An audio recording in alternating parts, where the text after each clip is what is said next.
It's now 7 o'clock, but this is the conservation commission for the town of Upton, and we do have a quorum of 4 people. So the first thing on our agenda was the Five Forks Farm. And Mary, did you want to read the notice of intent? Oh, the public notice? Yes. Sure. Give me a second here. And usually we'll read the public notice, hear from the applicant, then the engineers, and then the conservation commission, then the audience. Great. Notice is hereby given in accordance with the Wetlands Protection Act that the Upton Conservation Commission will hold the following public hearing on Wednesday, March 22nd, 2023, 7 p.m. Notice of intent filed by Grace Lamb for the diversion of an intermittent stream into a new irrigation pond at 0 North Street, map 05, parcel 04. All interested parties are invited to participate. Complete copies of the applications are available on the commission's website. Excellent. Grace, do you have anything else that you'd like to tell us about your project that we don't already know? Would you like me to put the plans up, Grace? Yeah, you should have the plans. I sent over to Mia. Oh, Kristen, sorry, I forgot to send those to you today. They were sent to me, so I did get a chance. Perfect. Thank you. Thanks, Mary. So yeah, Nathan can't be here tonight, but he has designed those are the drawings for the grass waterway. That's what we're calling it, from the old pond to the new pond. As far as everything else, our butters, neighbors, I got all their signatures in hand, in person. They all seem and are glad that we are moving forward with the project. But yeah, I guess that's it on my side. Jim is going to join. He's just in a meeting right now, and trying to get on.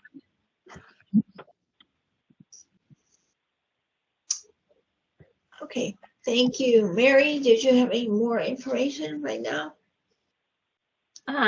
Well, we received the plans today, and this is the plan showing the swale, which is going to run from the existing irrigation reservoir. Well, it's piped for a little bit, but then this is all the way down to the new reservoir. So this is the red line is the current path of the intermittent stream. And it looks like the plan is to make a swale out of the whole intermittent stream in this section. I guess a question we had for the engineer, Grace, is it looks like the swale stops right here next to the stone wall. And we were wondering if the swale or the stream is going to be piped under the wall and into the irrigation reservoir. Well, that was a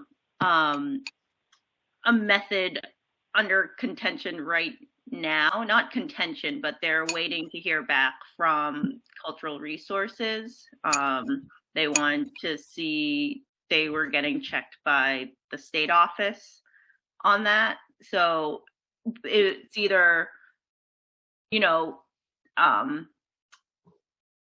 the first idea was if we can have an opening that would allow the most water. We did discuss putting a pipe in, but that pipe would have to be able to hold the 10-year, 24-hour storm, which according to Nathan's plan would be like an 18-inch pipe that might be much too large for this. So they are getting the necessary approvals. He was out of the office today, so I'm going to get back to him tomorrow on the decision on that. But as far as I know, the last I heard from was optimistic that we could continue moving forward the way it was drawn. So I think previous drawings, you'll see that it goes through the wall and then there's the rock chute from the grass waterway to the rock chute. So he didn't put that in right now because he was just waiting to confirm again with cultural resources on that. All right. So the hope is that you'll be able he's hoping not to go under the wall, and he's hoping to be able to dismantle a piece of the wall to have it go through the wall. Is that the hope?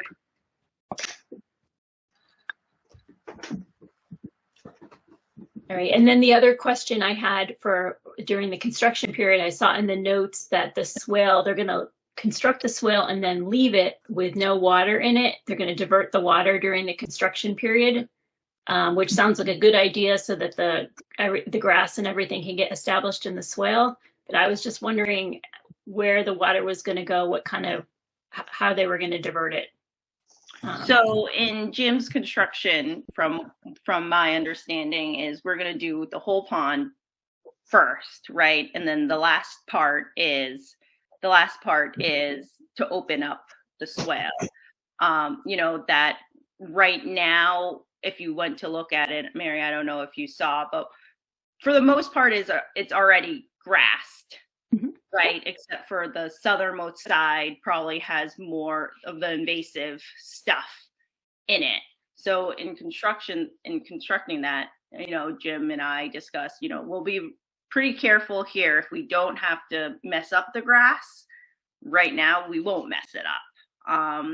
Yes, it has to get designed to Nathan's schematics, but I think he took into consideration what was already existing. So, like, if we don't have to touch it, we don't touch it.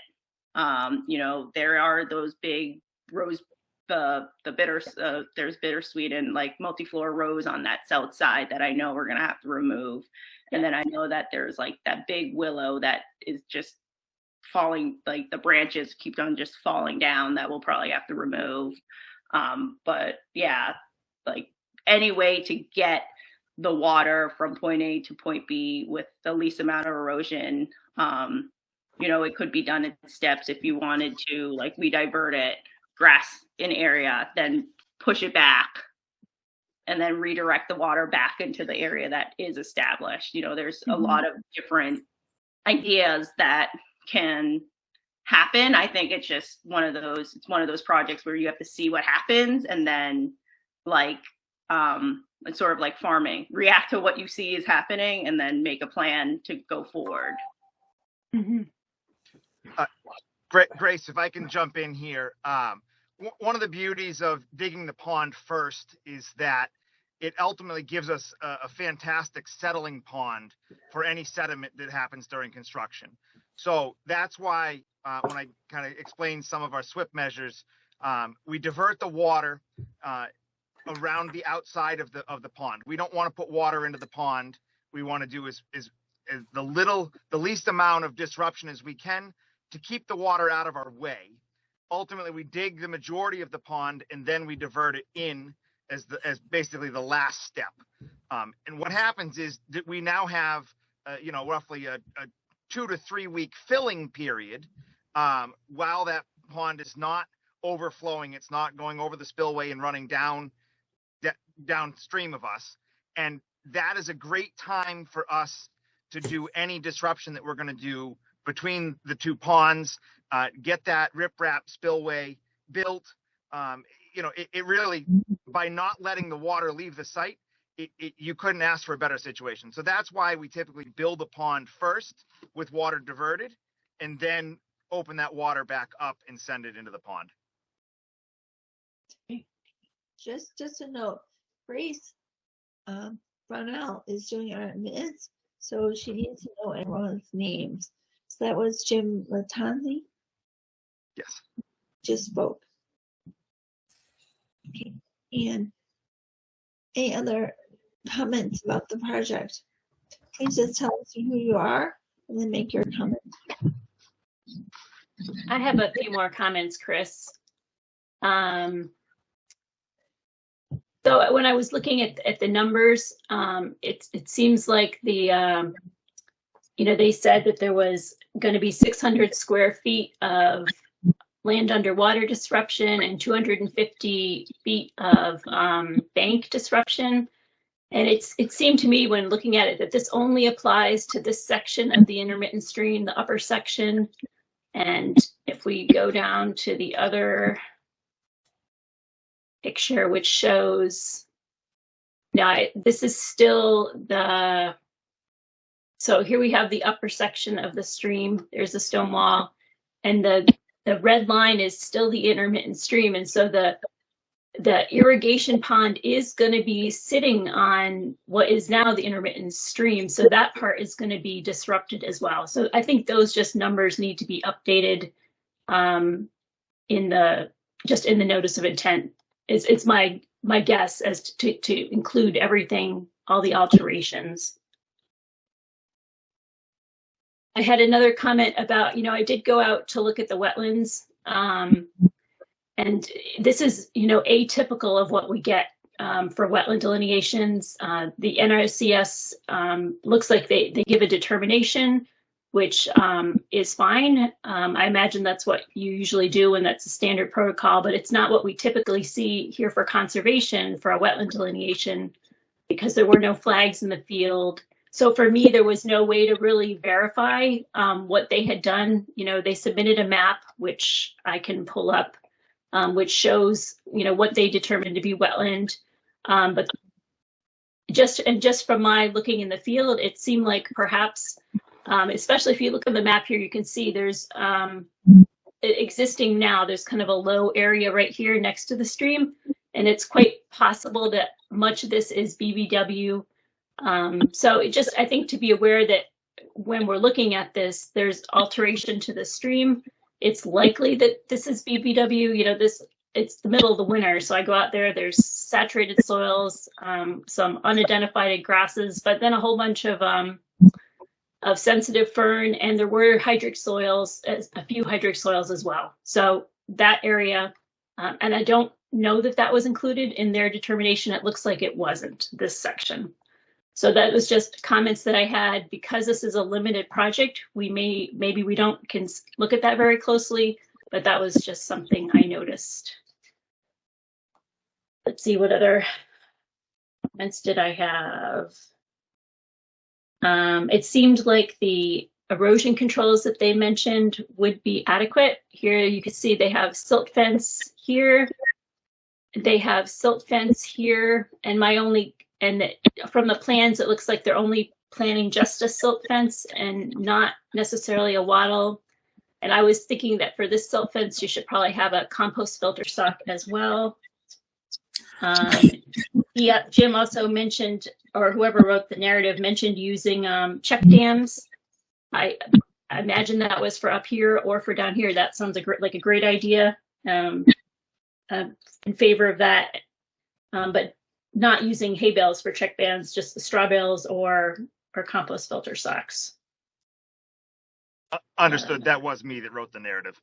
Okay. And then just a comment on the planting of the swale. You guys call out potentially Kentucky bluegrass, and I was wondering if it was possible to use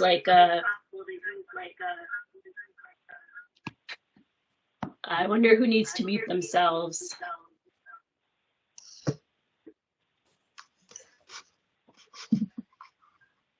If everyone can mute themselves, not talking, please.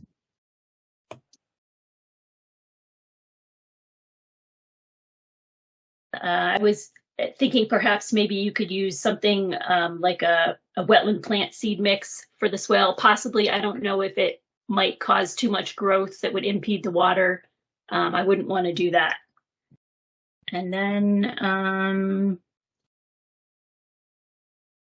I just had also questions as to what the plans were for the sides of the pond here. Is this going to be seeded or mulched, or what were the plans for how this area was going to be stabilized? To answer that question, both is ultimately the plan. As soon as we have an area finished, when we're under construction, we'll use a cover crop, typically either oats or rye, to get the fast germination. We can also use straw mulch. Depending if it's effective, we may even use hydroseed, where we would use a fibrous mulch. But as soon as things are are finished, we loam them and we seed them on demand. So we may do a section at a time that is, we're all done, get that thing as stabilized as fast as possible. Okay, that sounds good. And then I just had a question of about this outfall here. Is this going to be a swale similar to the swale up there? There's just there was no cross section for it, or was there going to be a riprap along here? How is that going to be done? Standard procedure for us is that we would keep that riprap about a foot below the elevation of the existing or the new berm that we have, so that at the top of the pond is going to be about a foot to 18 inches above the riprap. Standard is that we're going to use a fabric underneath the riprap to help stabilize that. But yes, there will be riprap at the bottom, and it, like I said, it's typically between 12 and 18 inches below the berm height.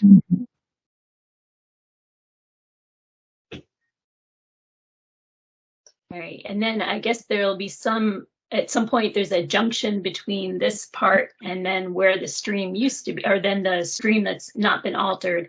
How are you going to protect that area?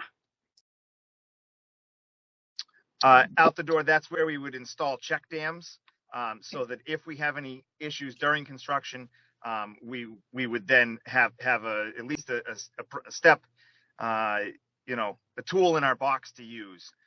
Again, a lot of our SWIP measures that we use during construction is determined upon site conditions.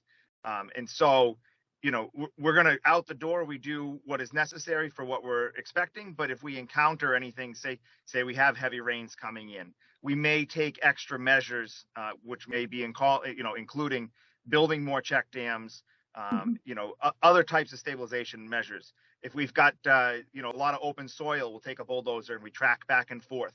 That tracking, creates, compaction and stability for the soils, and so that it doesn't have a great path for channeling, which would then, transfer your sediment downhill. So really our goal is to disturb as little as possible. Don't get me wrong, this is a significant project, but we really try to work as fast and as efficiently as we can and keep everything stabilized. This is very standard for what we've done in the past, and I'm not expecting anything different here. Okay.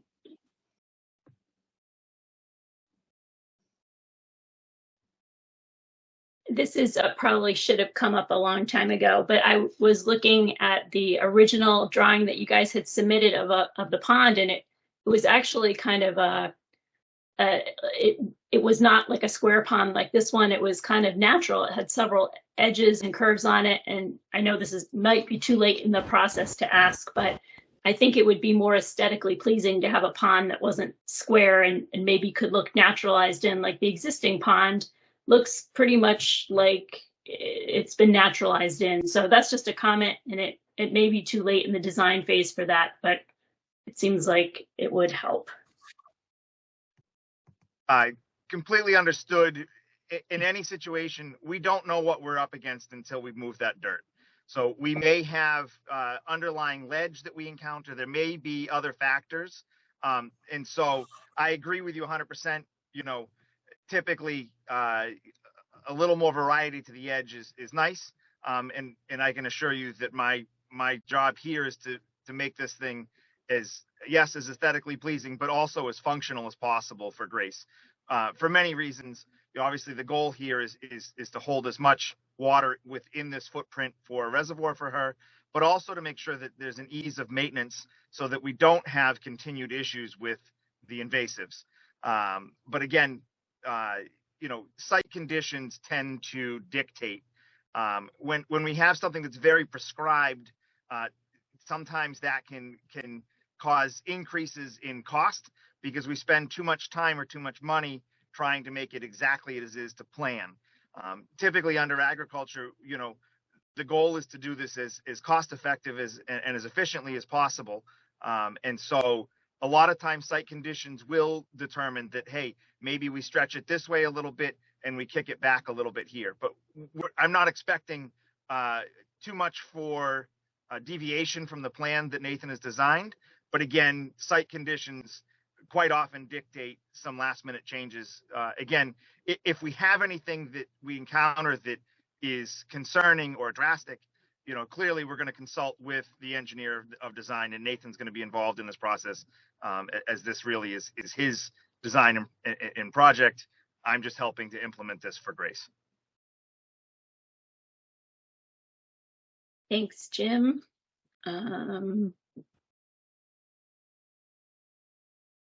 Yeah, so I guess the other question the commission needs to consider is under the local bylaw, we probably need to issue variances for approving this because this is an unavoidable alteration of a stream. Our bylaw does include the basic agricultural exemption, but that is only for normal maintenance or improvement. So I believe under the bylaw as well as under the state law, we would be asking for a notice of intent. So I think under the bylaw, we would then need to do a variance for this work. I think these are my comments. If you want, I can pull up my report, which has some pictures.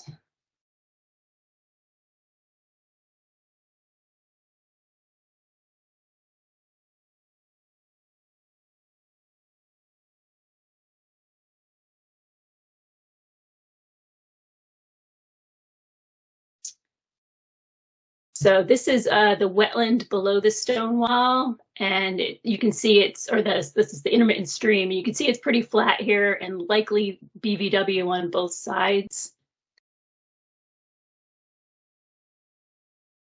Again, this is this kind of flat, low area. And Jim, I believe that this whole area will be under the pond just by looking at the plans. Hydric soils that Agreed. Might I point out that even including this additional potential square footage that was not clearly defined by the NRCS delineation, we still fall far, far below the limit for this agricultural exemption of that 20,000 square feet. So I understand it's a possible question mark from the NRCS delineation, but we still are well below the threshold of that 20,000 square feet. Yep, understood. And I think another comment, speaking of walls, so the big stone wall is to the left here, and there's a smaller stone wall here, and is this wall going to be right along the edge of the embankment for the irrigation pond? I think on the plans, it looks like it's there. If I go back to the plans. So this is the stone wall, the big one. And then we have this stone wall here. That looks like it's right up to the grading there.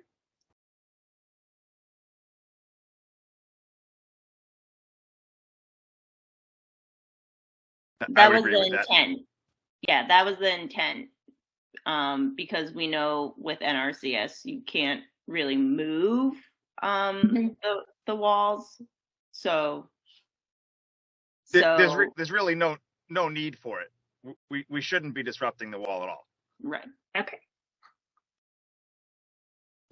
Sorry, this is Kristen with Sudbury Valley Trustees. I just wanted to ask a quick clarifying question. So based on plans, best case scenario, like the only interruption to any of the stone walls at this point would be the opening where the stream would be passing through the larger stone wall, correct? Right. Okay. Is that written out anywhere, how wide that opening is planning on being? I believe it's 13 feet. The stone wall opening is 13 feet? So yes. It's the full width of that? The swale. The swale. Okay.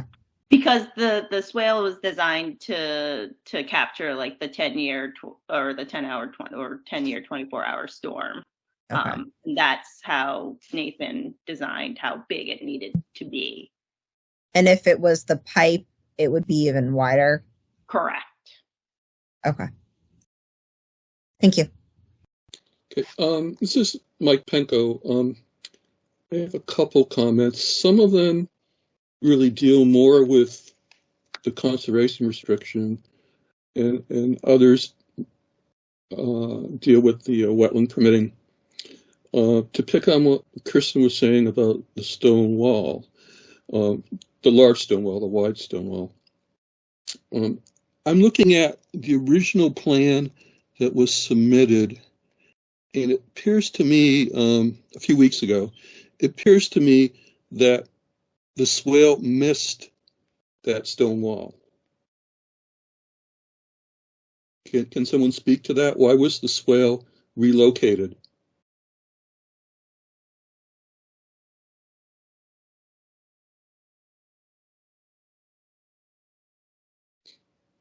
Can Grace, someone you're muted. speak to that, or is that a Nathan question that can't be answered right now? Sorry, I was on mute. No, Nathan came back out to resurvey the area, and what he had thought was an opening in the stone wall on the southmost side is not. So it was just like an error in the drawing. Well, yeah, There if you is look an at the, opening in the stone wall about 100 feet down. well, this is at the end of the large stone wall. Again, the drawing that is being shown right now, it looks to me like the swale is south of the stone wall, of the large stone wall. It's hard to tell from this crappy imagery, but I believe that's the case on this plan. And then the newer plan shows it taking off, the end of the wall, basically. So this is kind of a CR related question. I would think that both the commission and SVT should want to minimize any impacts to that broad stone wall to the extent possible. I'm not sure. Maybe Nathan needs to be on the call to answer this question. But related to that stone wall, assuming that it does need to be impacted for the swale, so we're unable to avoid an impact. I wonder what it might be proposed to compensate for that impact. One comment I would like you to think about is to hire a stone mason to very carefully reform the end of that wall so it's stable and it looks somewhat like the existing southern tip of that wall. And the other question, and this is just a question, and maybe Kristen, you can jump in here. I mean, could that stone wall be basically rebuilt? That section of stone wall, excuse me, be rebuilt maybe at the north end of this wall? This very wide historic wall goes to the north quite a ways. Could you rebuild it at the northern end so that there was no net loss of stone wall? Or would that be too much of an impact on the historic condition? It's just a question. I don't have an answer for that myself. But the main concern I would have is make sure it's unavoidable. And I would like a little bit more information from Nathan about that. And then if it is unavoidable, there should be a provision to hire a stonemason to very carefully stabilize and restore as much as possible the southern end of the wall. Yeah, I'll agree with Mike that if as much disturbance to that main stone wall as possible is really what we're hoping for. So if there's disruption in that lower, smaller stone wall, that is kind of the ideal scenario. But I do understand that you're dealing with existing topography, and I'd rather you not be messing too much with topography that just to make the opening in the stone wall work. So if it is possible to shift the opening down to where it's the smaller stone wall, that would be the preference from the CR standpoint. But again, if that's unavoidable, then we can. I'm not going to say no. This is. I'm not going to hold up the project for the stone wall. So. Grace, could you speak to the stonemason comment? Is that something you'd be willing to do? I mean, I'd have to see what the cost would be, I can't speak to it. I mean, the project costs, we're already at probably $50,000-$60,000 here. Mike, I can jump in, and actually Mia has her hand raised. If we can let Mia speak first, and then we can circle back to this. Hi, Mia from Mia McDonald, Mass DP. I had a question about the CR and just the relevance of the conversation. Now, SVT holds the CR. Who is the fee owner? Is it Grace and her family? So the commission does not own a stake in the property and does not control the CR. Is that correct? No, the CR is co-held by the commission or the town of Upton and SVT. Okay. I want to urge, is it the town of Upton or the Conservation Commission? I'd have to look. It's probably the town of Upton. I want to urge the commission to, keep the conversation related to the Wetlands Protection Act and not to include any special conditions related to the CR. And that could be a discussion, but really this is about a notice of intent and getting an order of conditions under the Wetlands Protection Act and the local bylaw. That's understood. Thank you. And I did preface my comments by saying that there's CR issues here as well as wetland issues. And the commission and both SVT have already given their blessing for at least for the initial plan, not the one we're looking at tonight. In terms of the conservation restriction, we feel that it's consistent with the conservation restriction. But again, we're looking at a slightly different plan tonight. The first one that we saw a couple of weeks ago didn't appear to impact the broad stone wall. This one does. So I can quickly just go on to an actual real life wetland issue, if you would like to talk about that. As Mary mentioned, I would support issuing a variance. I think we should issue a variance under the bylaw for alteration of the intermittent stream and the alteration to continue off the property, not just on Five Forks Farm property. And also, I think we need to issue a variance for the lost BVW. The limited project allows filling up to 20,000 square feet for agriculture. That's great. As Jim stated, we're going to be below 20,000 square feet, no doubt. But I'm not sure that same limited project exists, doesn't exist in the bylaw. So I think we need, when we consider issuing a variance, it should be for both BVW impacts and stream alterations. The commission could conceivably require Five Forks Farm to mitigate the BVW impact. I'm not proposing that. I would be fine with a variance for both those resource areas.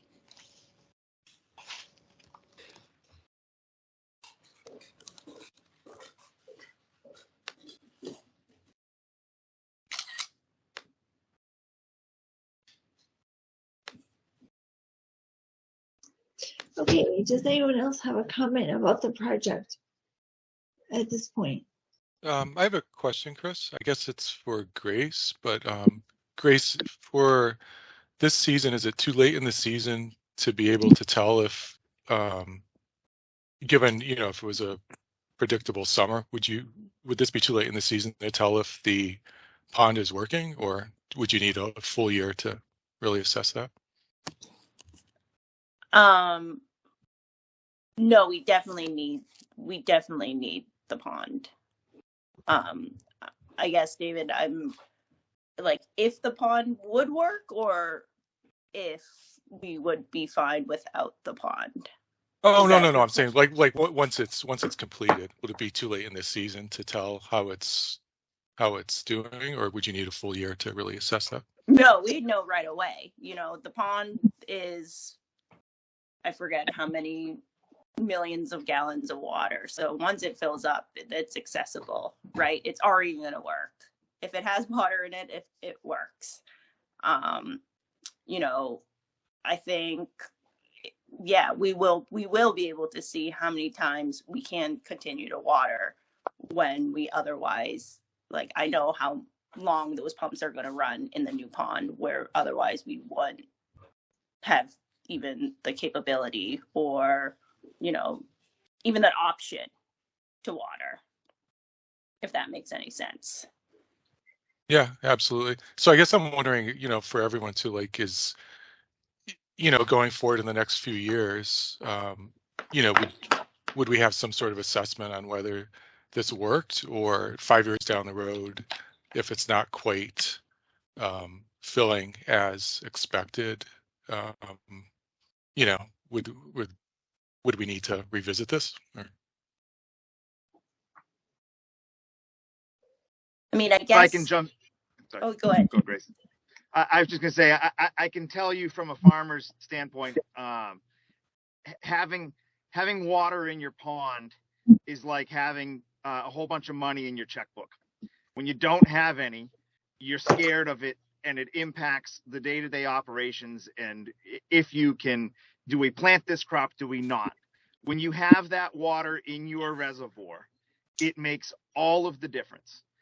The holding capacity of this pond is going to absolutely support all of Grace's needs for all of her tillable ground that we have in production at this point, and what's included in the land leveling project that has also already been approved by both Land Trust and Conservation. So this pond to her is literally the difference in knowing that she has the ability to succeed on this property and this farm in Upton, and sweating it out and eating crap like we did last summer in the drought. I had the same situation at my farm. I understand that this is going to make such a difference for her farm that it is hugely important. And the timing is absolutely of the essence that we tackle this project. We have it in early enough in the season will allow us to get great stabilization. If we get into construction here in the next 2 weeks, as I'm hoping to do, it's really perfect timing that we'll be able to get all the disturbed land stabilized during the pond filling process. Like we're really in a great point to have the minimal risk for sediment, erosion issues. We're really teed up right now, but that's why we're here tonight pushing. We need your blessing. We need approval. We need these variances granted and to put this to bed. But I assure you that this is like putting a whole bunch of money in Grace's checkbook for her farm operation. It is absolutely paramount to get this done. Yeah, no, totally understood. So there's no expectation, given the current needs of the farm, that in 5 or 10 years you would need to expand the pond at all then?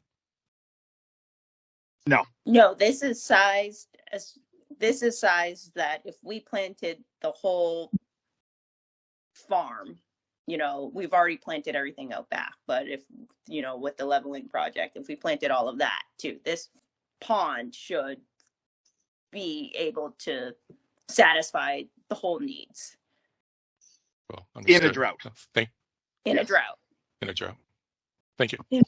At this point, I know we have a lot of people logged on. I don't know if they're all for this hearing or not, but I've heard a couple of different things that we need to move forward on pursuing the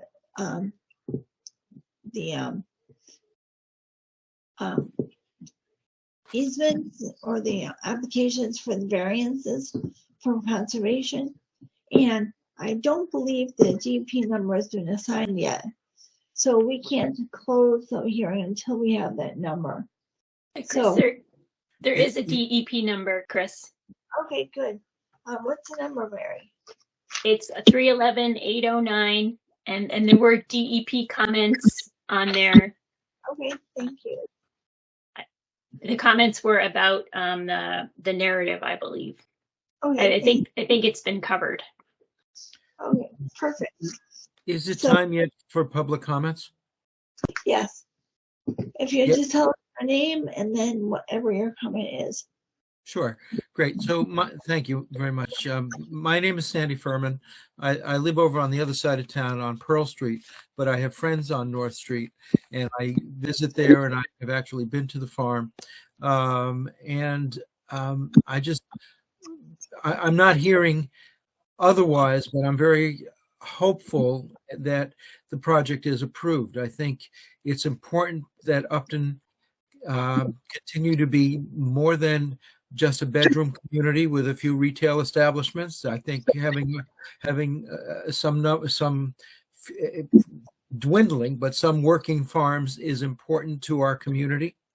And it appears to, I mean, I'm familiar with the area. I walk the trails on both sides of North Street, and that area is a great resource. And I'm grateful that the Conservation Commission has played a role in creating those trails and maintaining those trails. But I think that being able to support this farm is also very important. It's important not just for Grace and her family, but it's important for the town.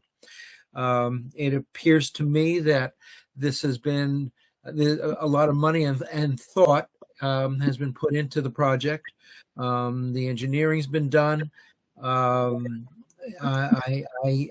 heard, I don't know if it's true, that there has been state approval. And I just would hope that the commission moves expeditiously to support this project. I'm not sure if I said at the beginning, my name is Sandy Furman. I live on Pearl Street. I'm a resident of the town. So those are my thoughts. Thank you. We appreciate that. Mary, did you have any comments? Yeah, no comments there. Okay. This What else? is Mike Penko again. I'm just, if we close. Mike. Mike, you're on mute. Well, can you hear me now? Sorry about that. What I was saying is, if we're going to close tonight, which probably almost everyone on this call wants us to close tonight,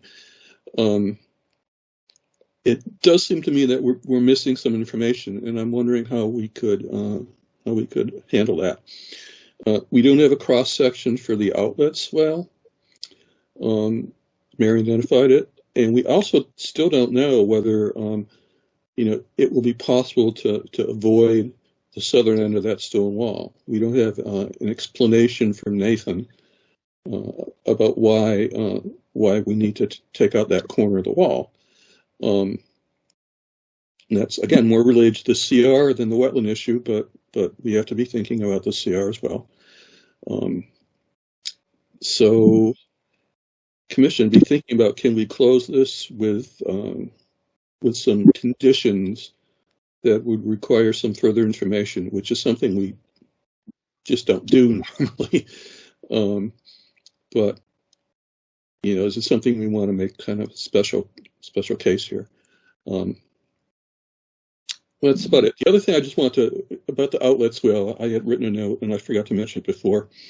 That outlet swale is going to be very visible from the public trail that runs along the pasture fence. And I'm just wondering, just for the heck of it, could you use rounded stone in that outlet swale rather than angular riprap?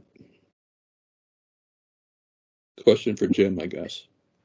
Absolutely. We have natural native stone on site that has been harvested during the many rock pickings We've of seen it. Grace's activities. And so absolutely, and I assure you, I will not be taking the stones off of a wall to do so.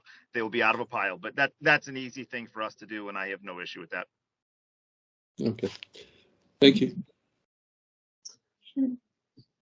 Mary, where it was mentioned that there would need to be some exemptions for this project.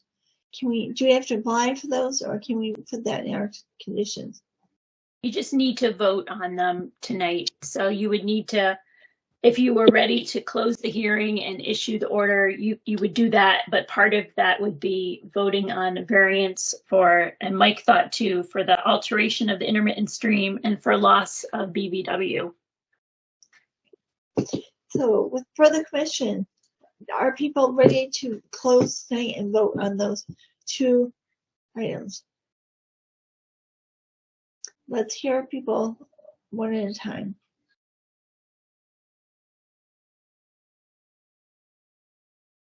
I would be ready to vote as Chris. I'm ready, Marcella.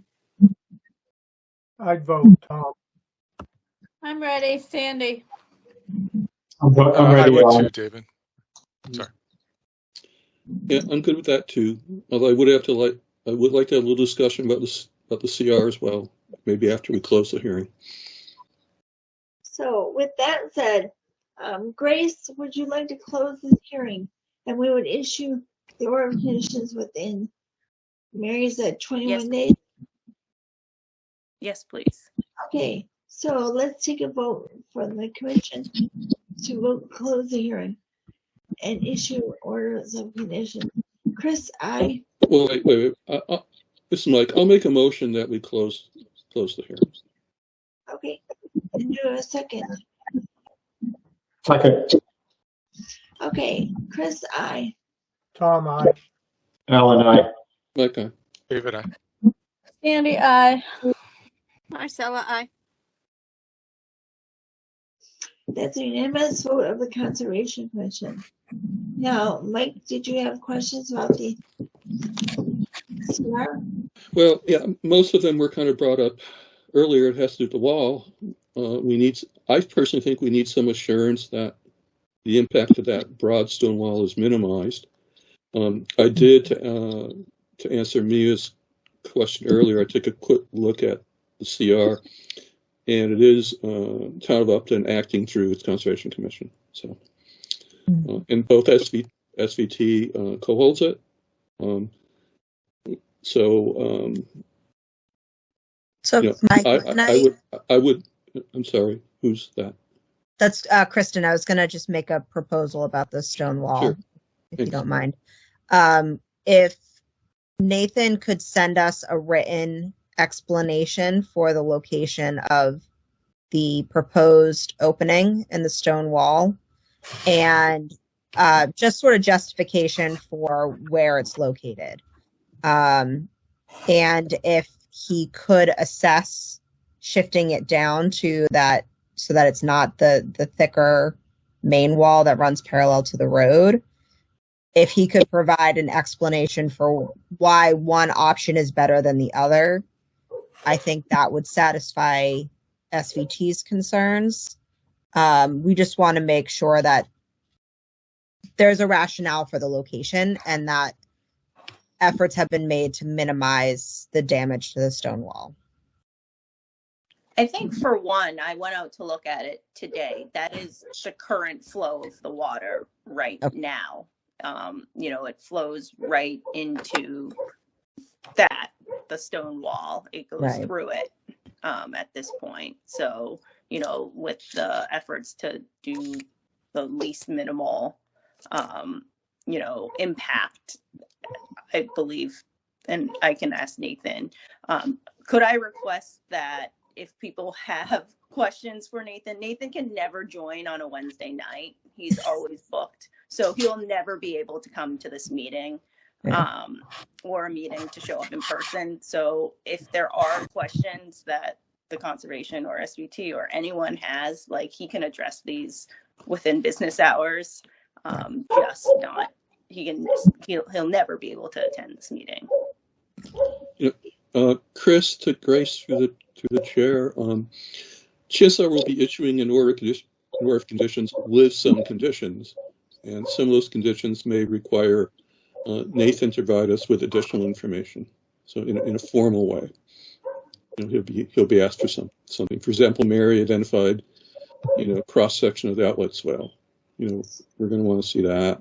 There's probably some other things. Back to the stone wall, though.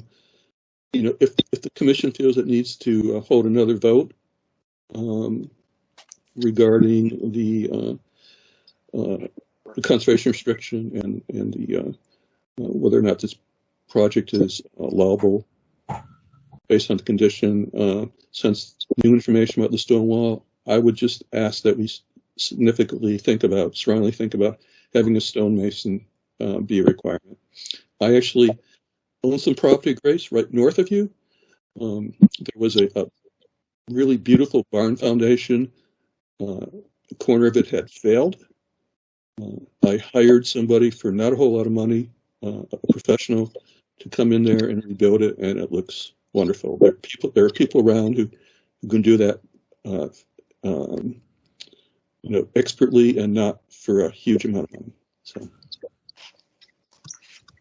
This is Chris. I would think that we should funnel any of our questions or comments to Mary, and Mary can get in touch with Nathan, so that way she can get the questions answered that she needs, and so he doesn't need to take our meeting Wednesday night. Is that reasonable, Mary? Yep, that's fine. Okay, just as sound reasonable. So Mary would be the one. Any other So did we vote? Can I make one other comment? I'm sorry. May I make one other comment?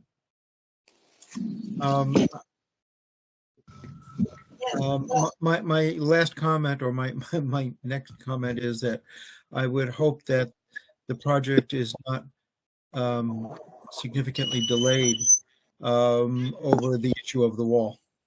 No, from SVT's perspective, right, we know there's one of two scenarios that are happening. Having the explanation for the preferred location, it's the due diligence of the CR. It's going to make sure that we know that there's been minimal, as much avoidance as possible to damage to the stone wall. And this is not something that I think from my end, would be holding up anything. I'm aware of both scenarios. It does make sense that you're following the existing swale. But just due diligence has to happen with the CR. So I think Nathan writing that out satisfies my questions. But, I can only speak for CR related aspects. So that's can't speak to the permitting part. So Christian, you're asking for basically an explanation how the impact has been mitigated, which means avoided, minimized, and compensated for. So I would hope that as part of compensation and avoidance, there would be care taken to reestablish the face of that wall. Mm-hmm. So that it's not prone to failure, and that's where the stonemason comes in. Yeah. With that said, Mike, do you think that we should vote on the part of the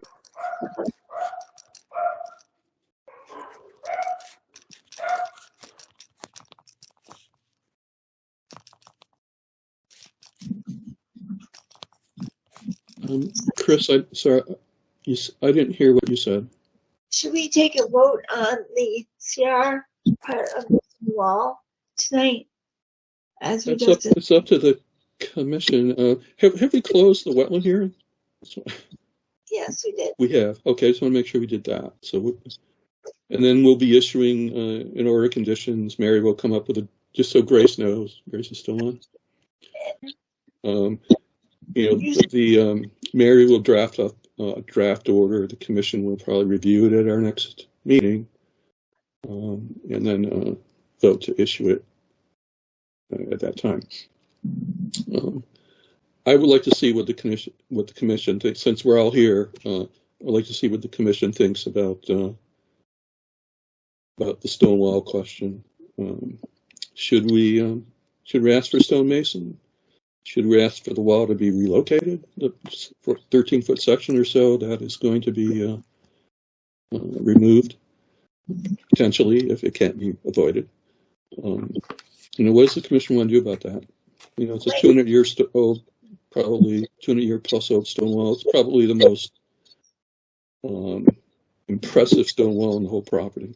And Marcella, Bill, and I we walked every mile of Sweet William. There's 4.1 miles of stone wall at the original Sweet William Farms. And it was all mapped.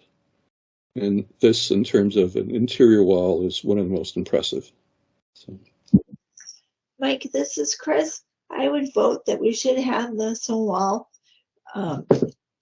replaced where it's being removed, and the integrity of the stone wall be verified by stonemason.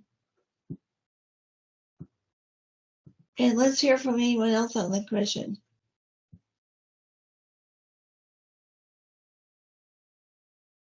Chris, Mia has her hand up. Yes, Mia. Thank you. I had a question about the order of conditions. I've heard two different things in the discussion, that the order of conditions was going to be issued after tonight's meeting, and then later that the order of conditions is going to be discussed at the next meeting and issued after the next meeting. So I'm just looking for clarification. So Mary writes up the order of conditions, and then we discuss it at our next meeting with any changes, and then it gets issued after that date.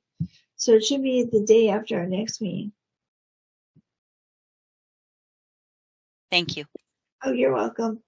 Okay, any other commission people who would like to say something about the stone wall issue? We need to hear from people. I'd be really curious to know what exactly the cost would be. I hate to stick Grace with an additional expense. And if there's, are there alternatives? Like, is there someone who would be willing to do it as a freebie, just who's got an interest in maintaining historical features? Is there some way we could research that?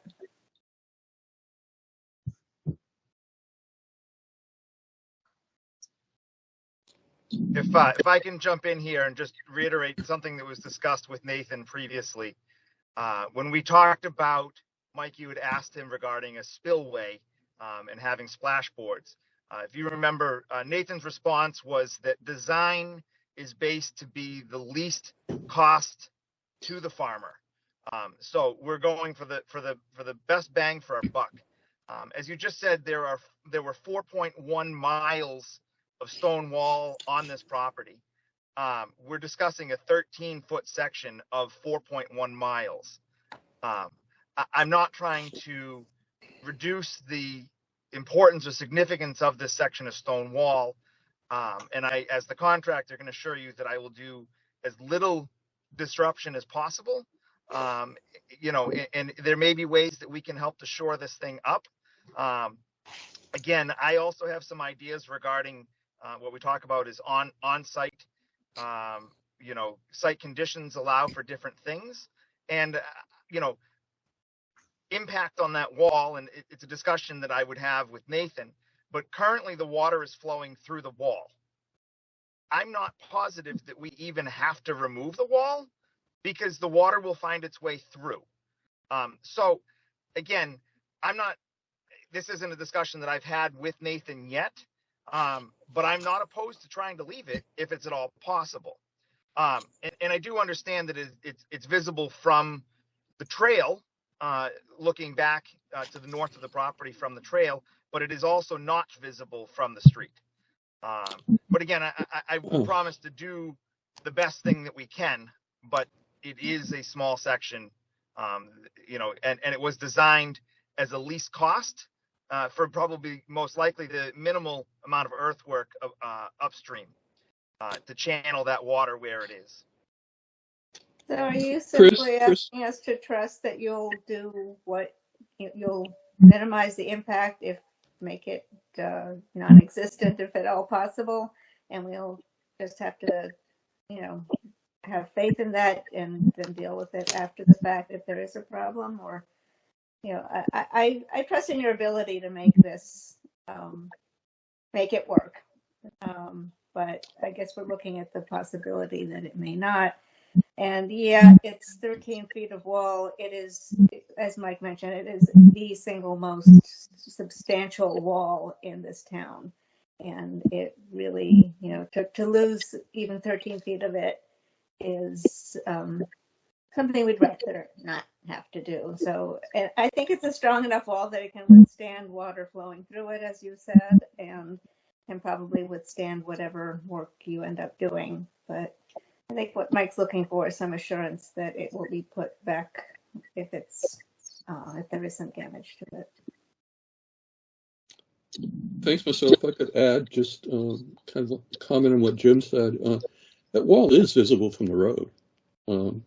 It's very visible from the road. It's not just visible from the trail. And I agree completely with what Marcella said. It's a very substantial wall. It's visible.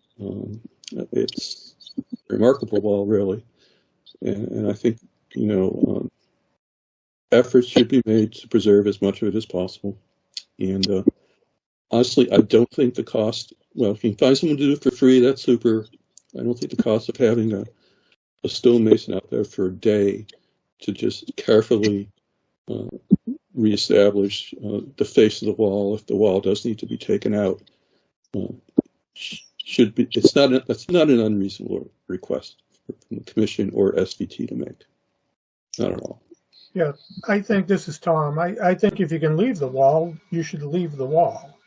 I think that would be the best thing. So if that's an option, that would be something that I would be in favor of. Thank you. And any other members of the commission who would like to speak?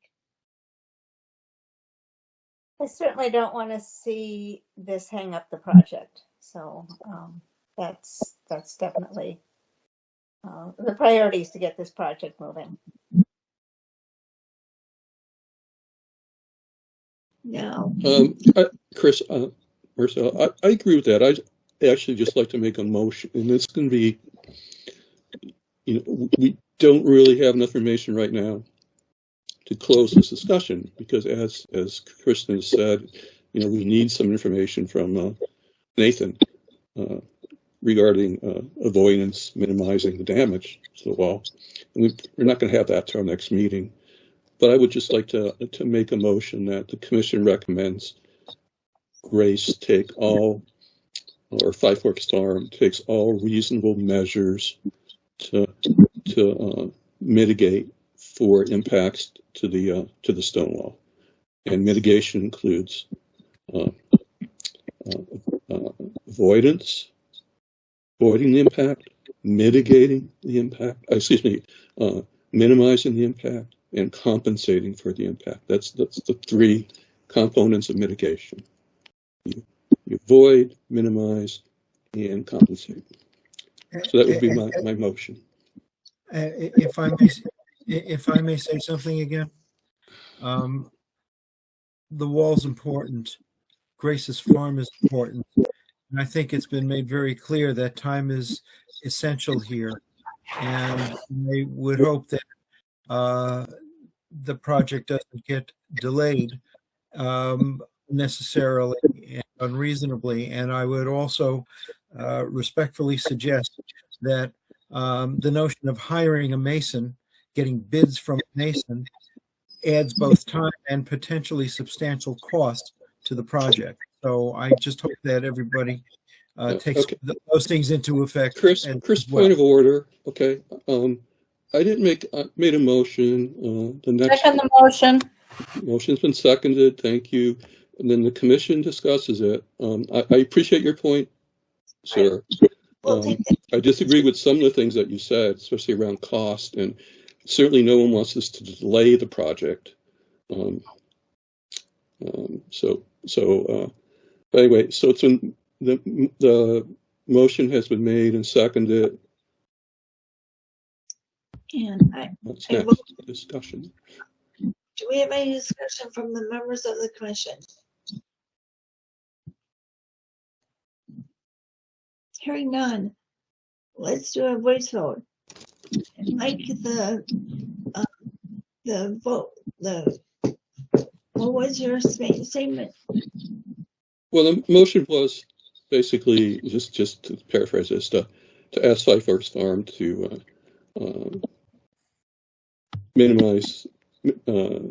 mitigate impacts on that stone wall to the extent practicable. Okay, I vote yes. Tom, I. Alan, I. Mike, Sandy, I. David, Marcella, I. Okay, that's a unanimous vote of the commission that the impacts to the stone wall will be minimized, mitigated, or eliminated. Okay, and that should not take any more time because there are 2 weeks between this meeting and our next one to get the information about a stonemason. So I appreciate. We may not need it, hopefully we won't need it. And I appreciate everyone's attendance and concern about this project. So I appreciate that and quite a bit. So thank you for everyone who attended for this meeting. And we will have our next meeting, which is on April 12th. We'll be discussing the order of conditions that we're going to approve for that night. So, with that, nothing else to say. We're saying right now, we have at 7:30, 343 Minden Street, work without a permit. So, Mary, what do you have here on this one? Yeah, just a second here. Let me share my report on this.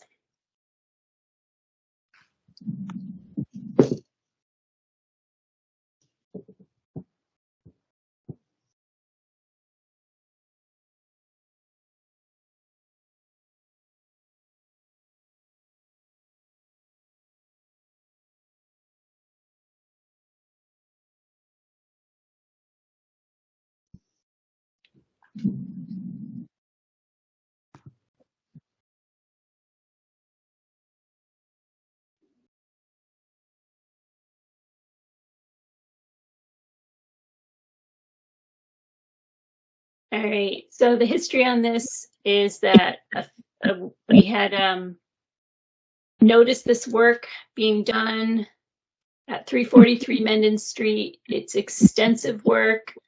There is a wetland resource area in this area. Maybe I should zoom in so you guys can see better. So the homeowner has been bringing in some fill and trying to kind of expand the parking area near his garage.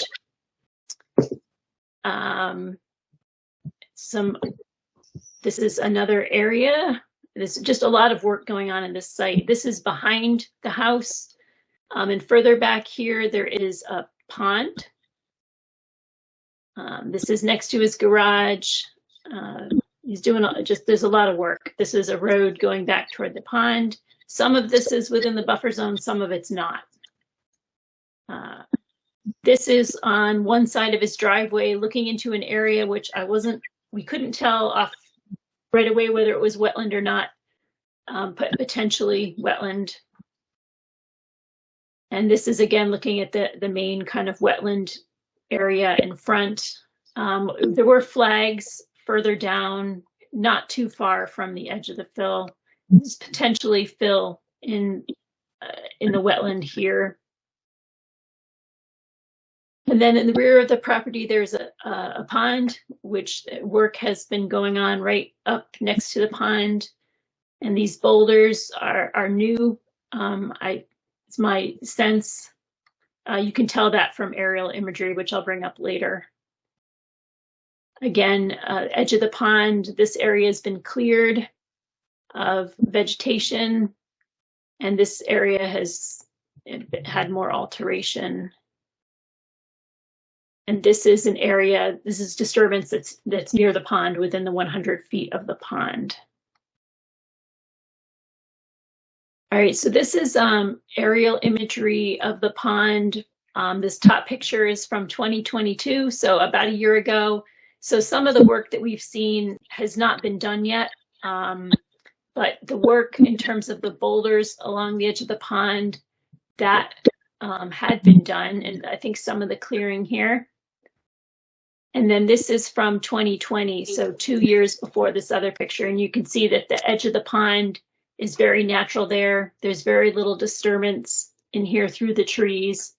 So there has been quite a bit of clearing in this area.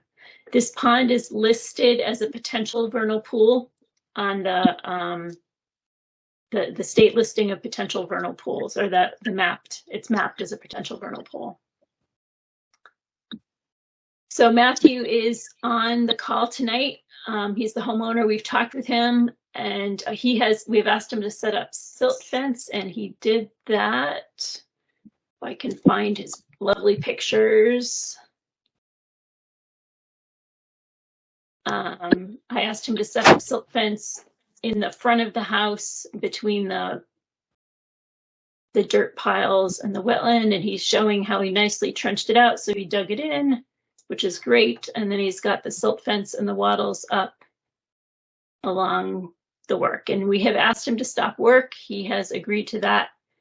And we asked him on tonight just so that he can share his plans for the property. And the commission, I think, really needs to determine, are we going to, depending on what his plans are, issue an enforcement order, it requires some kind of cleanup restoration. We got to figure exactly what would be involved there.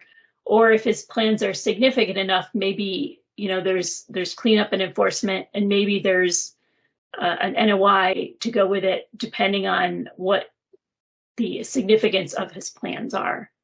So with that, Matt, I think I would turn it over to you to talk about what your plans are for the site.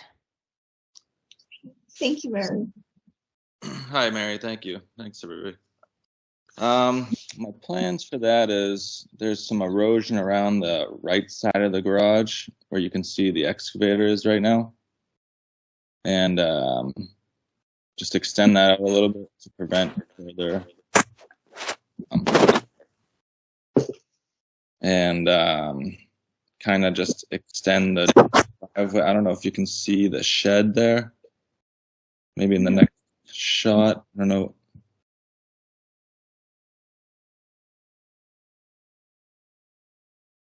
Yeah, this is the side of your garage, right? Yeah, I'm talking about the right side. Oh, this shed here? Yes, yep. Yeah. Extend behind that a little bit more. And then kind of square off the edge, kind of where your cursor is right now. And then, it's kind of hard to, if you move your cursor over to the right and just bring that straight back towards you, yeah. Or, I don't know.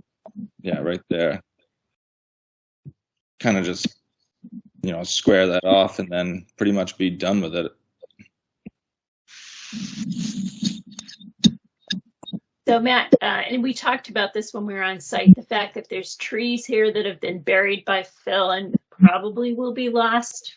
And Matt said that I believe his intent was to take some of these trees down anyway, right? Yes, we've already had some damage to the power lines. We had a couple dead ones fall on them not too long ago. And I would like to take those down if possible, because wouldn't like to lose power again, because that was kind of a pain, but I don't know what comes after that. I don't know if I need a motion or...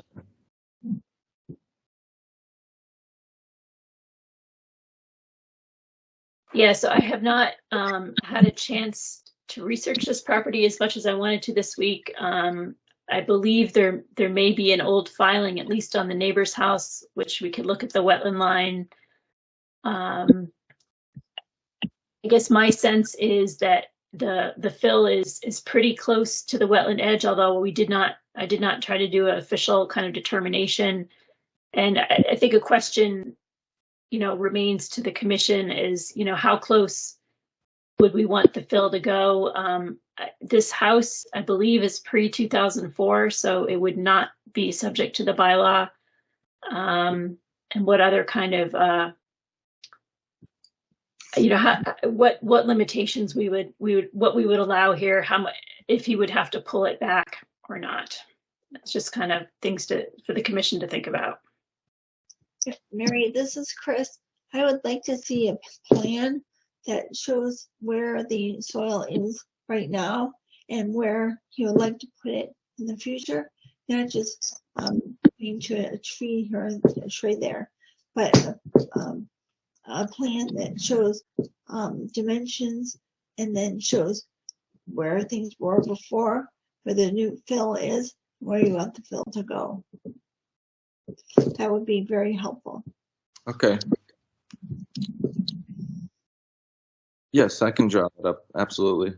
Great. Do you have a plot plan of your house? Because that would be a starting point. I do, yes. It's kind of old, but I do have one. Okay, great. So that's a good starting point to then transpose onto that, where your fill is now and where you want it to go.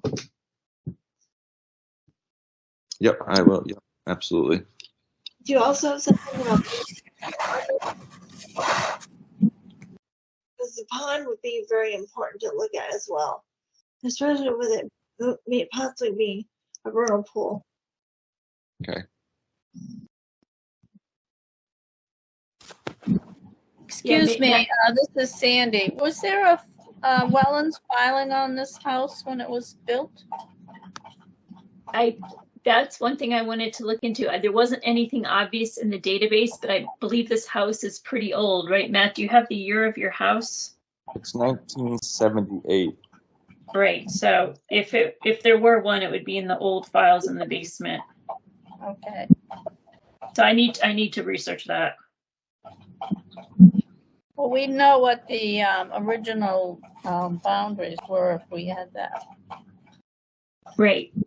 Yeah, I almost wonder, since the driveway looks like almost like a crossing to me, as if, there was wetland on both sides. But again, this is old, very old. Right. And it could be. I think I recall, this, that there was at least the driveway crossing, having been on the commission back then. So, thanks. So what does that exactly mean? Well, it's good news for you because it means that there's already a wetland delineation on file. You wouldn't have to hire someone to redo it. Not that we're asking you to, but that's a potential. And then that we could just refer to the old plans and kind of go off of them for where the wetland is. Okay. That is good news. So, any more comments at this point?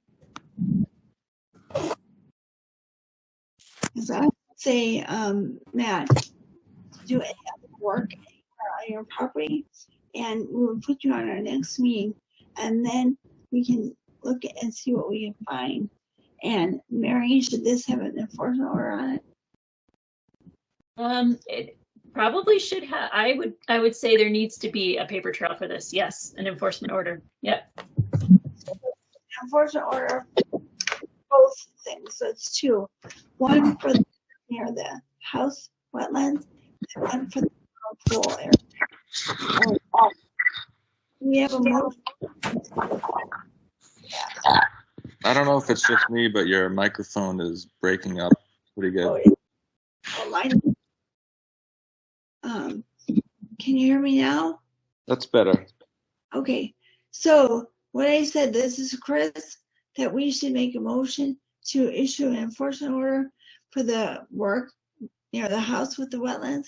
And the second one for the work near the vernal pool. So who can make that motion? So moved. Second. Second. Okay, so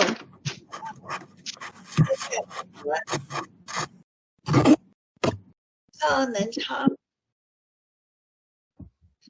I'm sorry, Chris, I didn't hear you. I couldn't, well, I'm just verifying. So was it Tom who made the motion and Tom who seconded it? Correct. Okay, Chris, aye. Tom, I. Alan, I. Sandy, David, I. Mike, aye. Marcella, I. Okay, so we have a unanimous vote of the commission to issue 2 enforcement orders. One for work that's near the wetlands, near the house part of the property, and one for work near the vernal pool. And then we need to find a time at our next meeting to discuss this again. And we have a pretty tight meeting so far. How would 8:30 be? 8:30 for this, Chris? That Right. sounds good. Okay. Okay, because we have these from 7 o'clock and all the way until 8 o'clock. So Matt, if you can join us again for 8:30 on the 12th, that would be great. And hopefully we'll get more information about your property. All right, great. Thank you. Thank you. And Dennis Westgate, are you still here? Yes, I am. Thank you. We're ready to hear from you. Good evening, everyone. So as the thank you. I want to thank the commission for taking time to see me. I know you have a busy schedule, and I'll try to be brief. As you know, the commission knows the DPW has a blanket townwide permit with the commission that allows us to do a certain amount of work around our typical type of work around areas that are within the buffer zone or close to the wetland resource areas. And the DPW doesn't do any of this work without speaking with and coordinating with the commission's agent. In this particular situation, the work that we're looking to do is a little bit further off the beaten path. So I had a conversation with Mary, and she was able to go over the work with me and requested that I come to the board so we could have a discussion and you have a better understanding of what the DPW is looking to do and how we're planning on doing it. So behind Town Hall parking lot is a stream, and I know the commission's very familiar with it, between Warren Street and Church Street.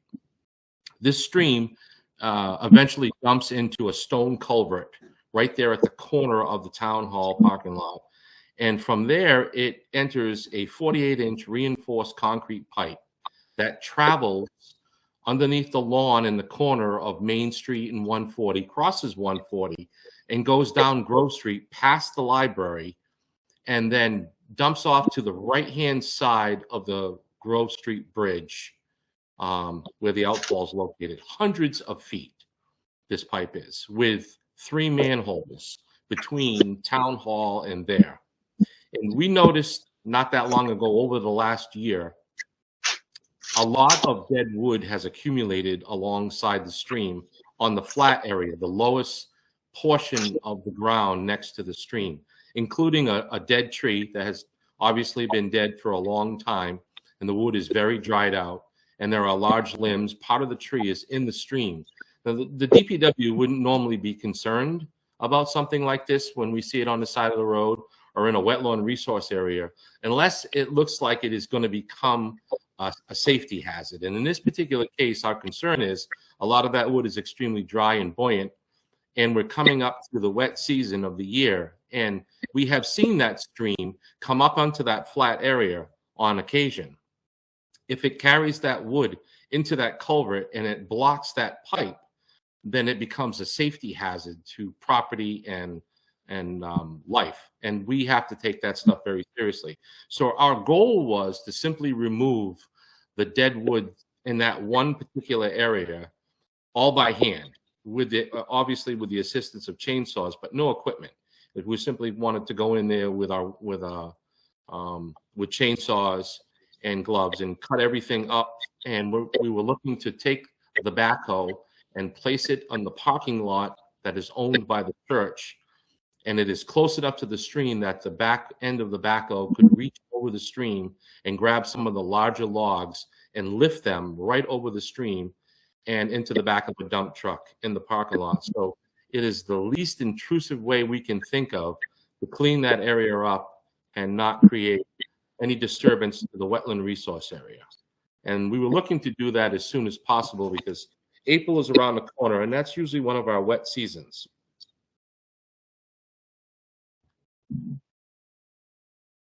Mary, what are your thoughts about this? Yeah, my thought is this was reasonable. I know at the last commission meeting, the commission members were wondering if it was necessary given, that the deadwood, provides habitat, et cetera. So if the commission wants to make comments on, now that there's more information as to the reason. Yeah, I hadn't realized what the reason was, and now that I do, it seems perfectly logical to go ahead with the work. Yeah, as I stated through the chair, we wouldn't typically, there's lots of occasion where you drive through town and you'll find streams with some dead trees hanging down in the water, and we're not interested in any of that. And in this particular instance, though, especially with the type of pipe, it's a reinforced concrete pipe. So it's a little more grabby when it comes to materials flowing through it. And it's a very long pipe. And if it were to get clogged, we would have to excavate the road to get to the pipe and to relieve the clog. And it would be extremely expensive, and it would cause an awful lot of commotion in the center of town. In the meantime, it would back that stream up in a dangerous way. And so we're looking to avoid that. And I only want to take the stuff that's in that very immediate area. We're not going to clean all of the woods. We're just looking to get the stuff that's closest to the stream, that we think that if the stream rose high enough during its peak flows, that it could drag some of that stuff into the culvert and become a problem. As I stated, all handwork, only people in the woods with no heavy equipment. The heavy equipment would be on the tar parking lot next to the stream, where we would reach over just to grab the larger limbs that we couldn't pick up, so that we could lift them and with an aerial lift and take them right over the stream without having to cross the stream and people going back and forth through the water. We'll try to avoid all that. So when we're done, it's just that area becomes clean and it looks like we were never there. Yeah, this is Tom.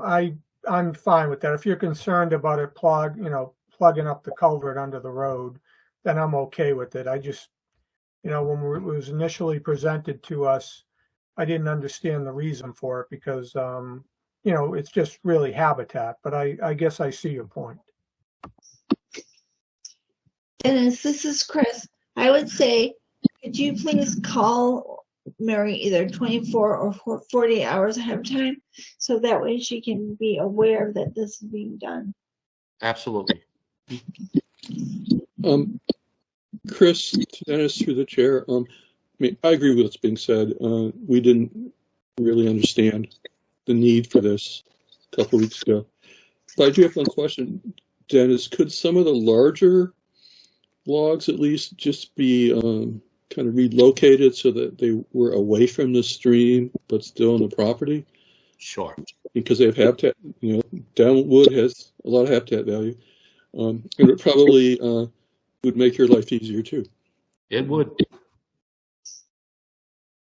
Do you think, Mike, just on the bank somewhere? Well, away from the bank. So there wouldn't be a risk of it washing into the stream. Does anyone from the commission have any other comments? Or from the audience?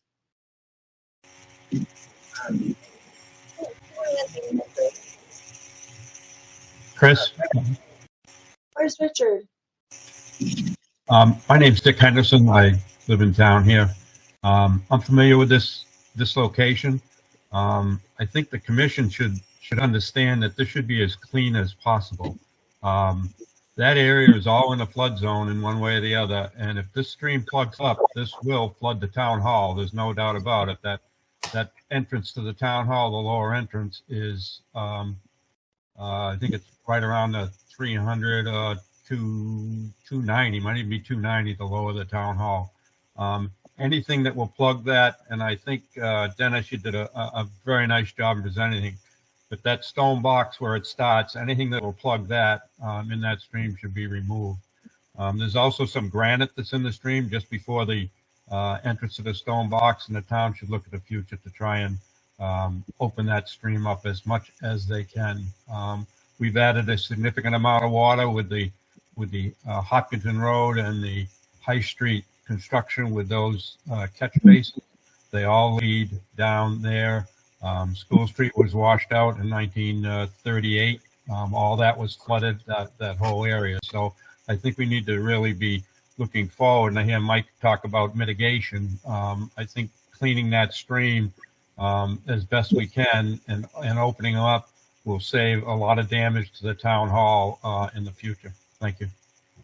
Thank you for that comment. We appreciate that. And we definitely don't want to stand in the way of anything in that nature.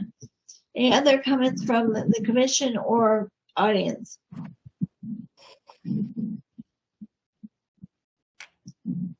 All set. I'm all set. Okay.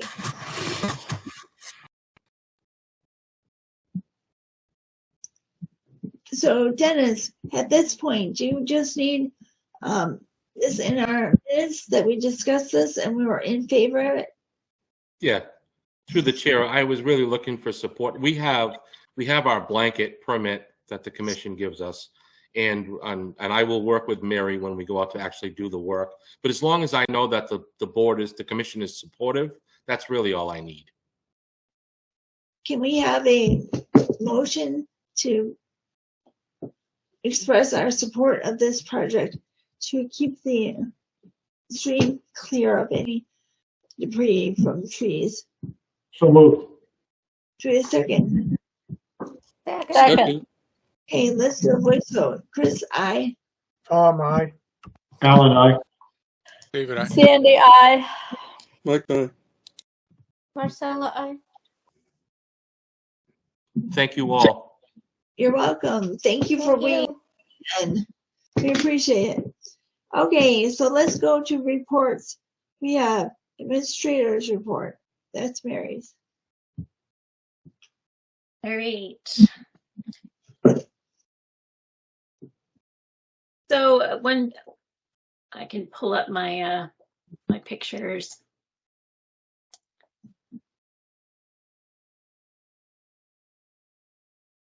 All right, so I was able to get out a little bit this week. This was after the 3 inches of rain plus snow, and looked at Cobbler's Creek. They had a pretty significant washout in their swale. The manager was on site when I was there, so we talked about, he's aware of it, and it's going to try and restore this area, although within a reasonable amount of time. The sediment did make it down into the detention pond as well. And then there were also some issues kind of near the crossing. This is the fence which goes across the crossing. Just silt fence needs to be cleaned out. So we talked about that. I also went out to look at 12 Depot Street. This homeowner reported extensive flooding in his backyard.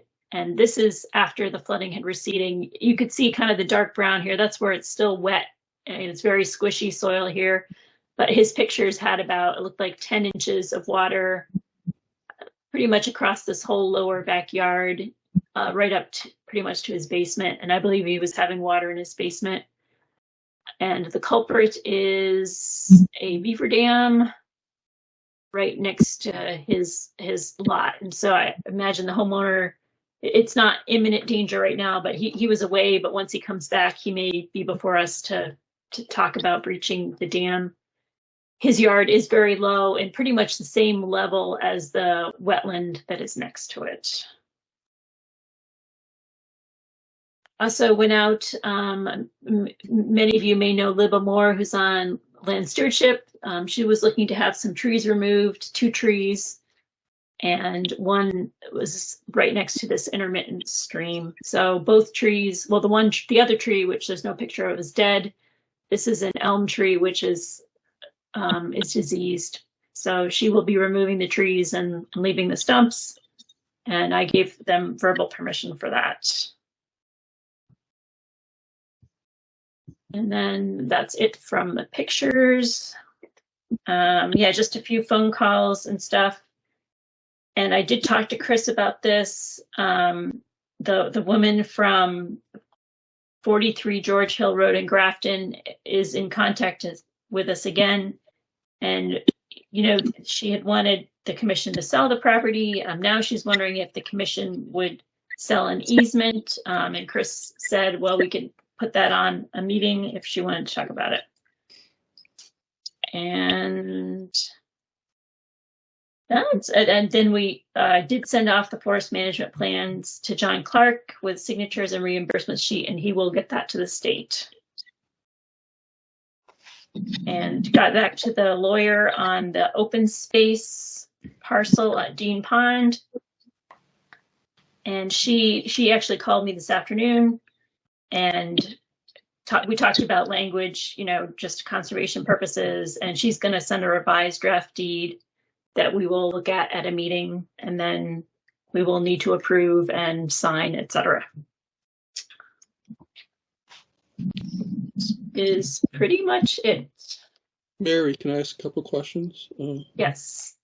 The beaver situation, what do you recommend there? I'm not sure, do we issue an emergency order allowing the dam to be breached, or what should we do there, do you think? This is Bill. I do want to comment on that situation to let you know that the town has hired Malcolm Spiker to trap the beavers. So the Board of Health has issued an emergency order for that purpose already. So we would need to probably do something about the dam itself. Yep. Board of Health doesn't have authority to remove the dam. That's our role, I think. I believe you're right. Is this a so I would make a motion that Mary be authorized to do whatever is necessary in terms of an emergency permit to allow that. What's the address? 12 Depot Street. The beaver dam at 12 Depot Street to be breached. Is this a site that might be suitable for a pond leveler or something to help prevent this problem from occurring again? This is near the railroad site, so this stream kind of goes. This is flows from the north down into the larger wetlands associated with Old Zack, and it must go under through a culvert under the railroad, I think. And so that may be where the dams, it's very thick in there. I could see that one dam, there could be more. So I'm not sure if it would be suitable for a leveler or not. Is activity at the railroad having an impact on this, or is this are the beavers acting independently?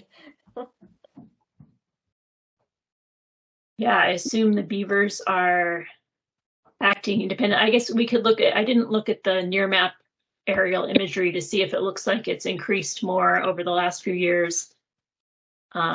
This specific house is very low on the street. The backyard is very low. It's a tough site for the homeowner. Sure. Yeah. I need to know how many beavers Malcolm is able to trap, because that might indicate how big the problem is. Yeah. This is Bill again. The town hired Malcolm earlier this year, or maybe earlier, to trap in that same area. And my understanding was at that time there was a beaver dam in front of the culvert that goes under the railroad. Okay, so the motion was to allow Mary to handle this, basically. Does anyone second it? Second. Second. I think we just need to do whatever makes sense. So, take the beavers out, and if the dam will fall apart if no other beavers come. Yeah, I'd just like to see some effort put into making sure the beavers aren't don't reoccupy the area, because I've said it before, trapping doesn't work. If they want to come back, they will. And Right.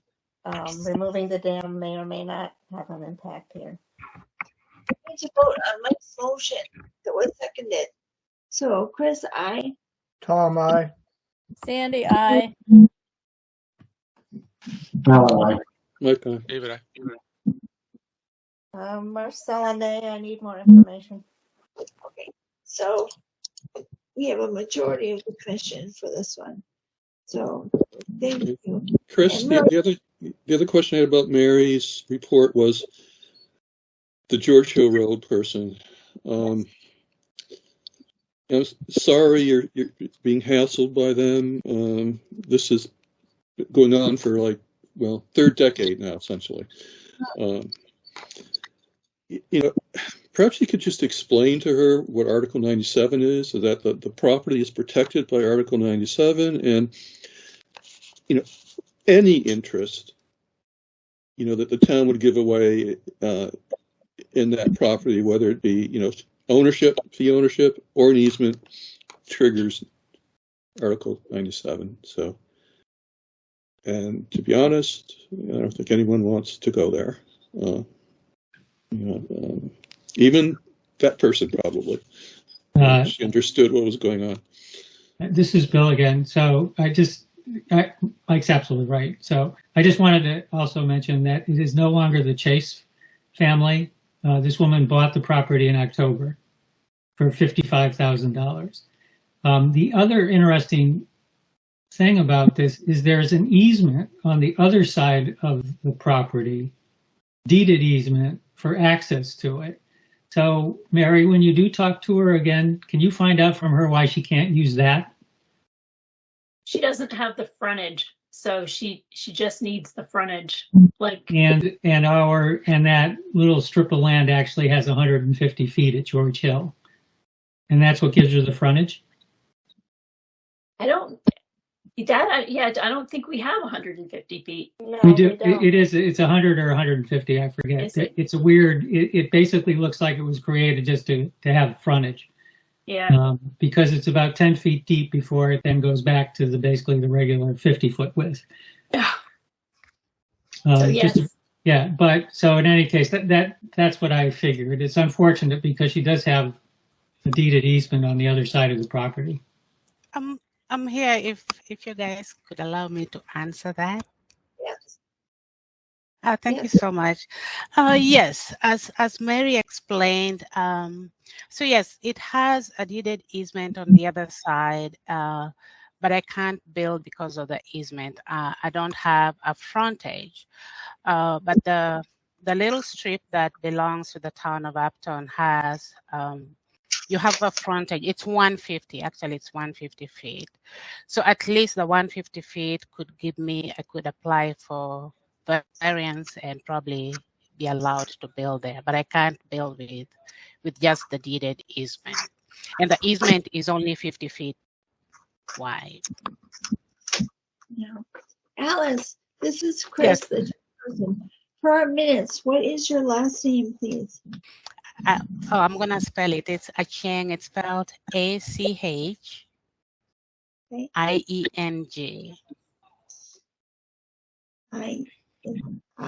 Yeah, so what I'm looking for is it's the land cannot be used. The little strip that belongs to the town of Upton, I'm not going to use it for anything. It's a small strip of land. But at least it's going to give me that frontage. 150, I can possibly talk with the town about 150. I know the requirement is 200.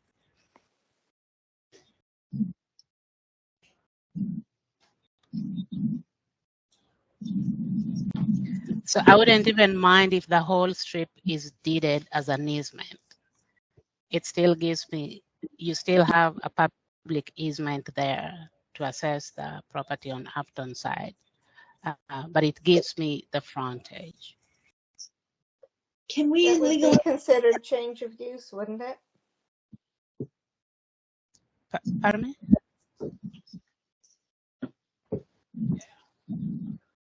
Mike or Bill, do we have the legal ability to do that?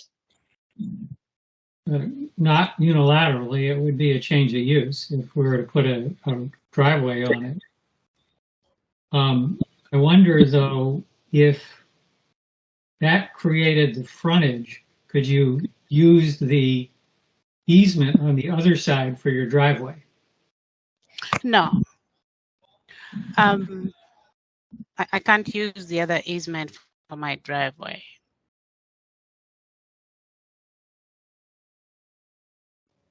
Well, if that's the case, this is Mike again. I mean, it would clearly be a change in use, and that sets in motion a very complicated process, even if the commission and the town wanted to do it.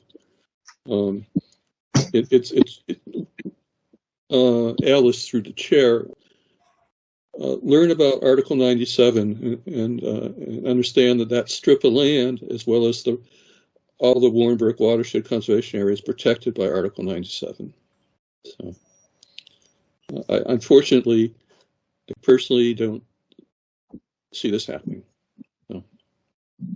Yeah, we had this, we reviewed this situation many years ago and came to the conclusion that it was not something we were interested in pursuing with the previous owner. So unfortunately, that's still the case for me. I don't think we need to pursue this. Any other comments from the commission? Or open space, Bill? No, I agree that I agree that I don't think we don't want to pursue this. I will also point out that my guess is the town of Grafton, which has the Pell Conservation Area on the other side of it, would object to it as well.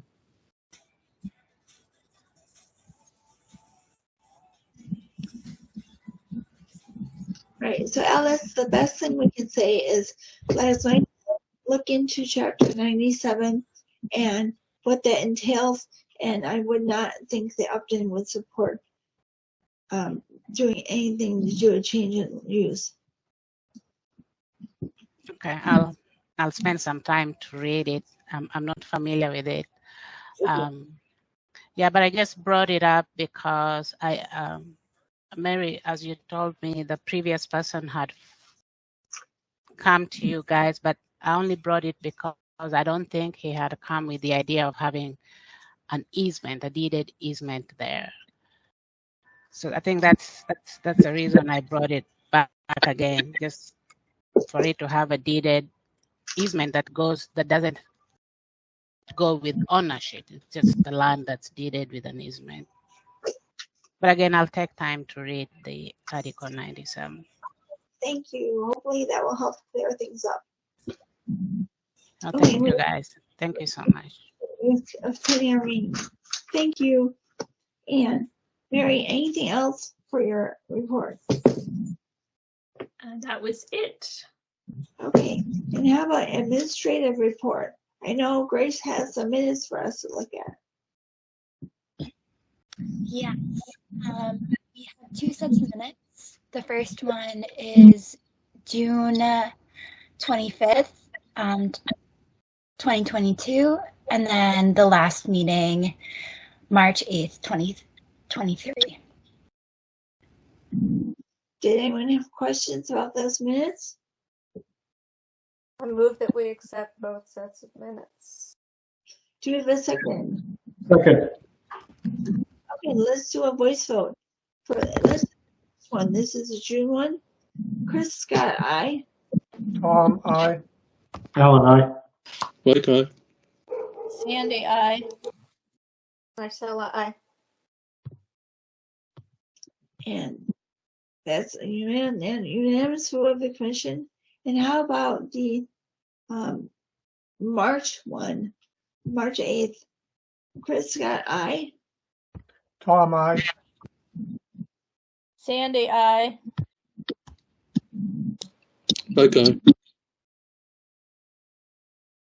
Marcella, aye. We have Ellen and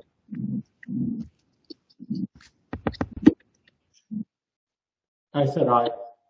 okay, thank you. It's a unanimous vote of the commission. Thank you. Good job. How about financial update? Excuse me, if I can, I'm gonna just this is Tom. I'm gonna leave the meeting now. Okay, Okay. thank you. Anyway, sorry about that. Have a good night, everybody. Take care, Tom. Hope you feel better. Okay, what about the financial update? Go ahead and share my screen. Can everyone see that okay? Yep. Yep. Okay. So first, as you can see, the first payment is Mary's February mileage. And then the second payment is from the legal ad. And then third is Mike's filing fee, which he will need to be reimbursed for this. Does anyone have any questions or comments? I move that we go ahead and pay these items. Do we have a second? Second. Second. Let's vote. Chris, aye. Alan, aye. Sandy, aye. Marcella, aye. Mike abstains. Okay, so we have a majority of the commission voting. Thank you. Good job there. Anything else for financials?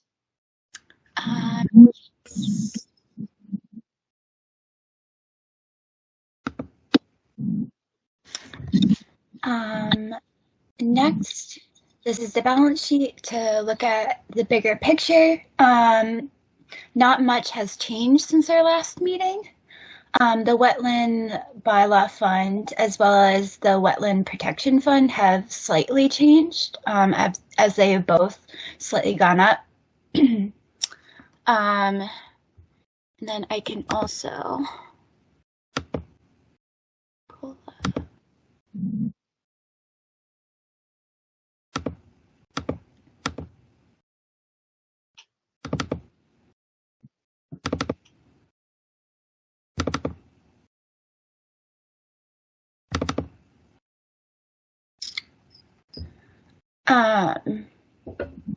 The $4,000 has not come back from the state, and so we are still waiting on that.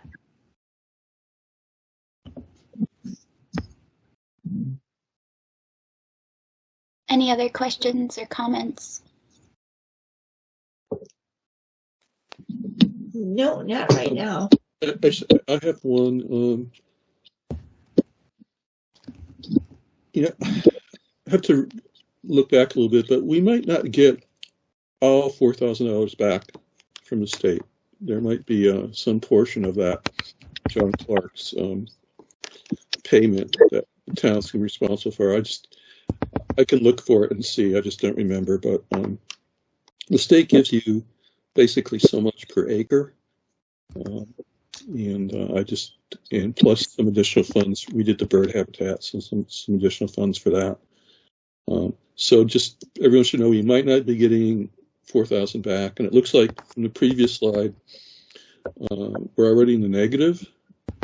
You go back, Grace. Sure. That's kind of another question. I don't know the answer to this. Maybe Mary or Grace does. Do we get into trouble for being in the negative? Chris, someone can come after Chris with handcuffs? Kenny's gonna come after you with a wet noodle.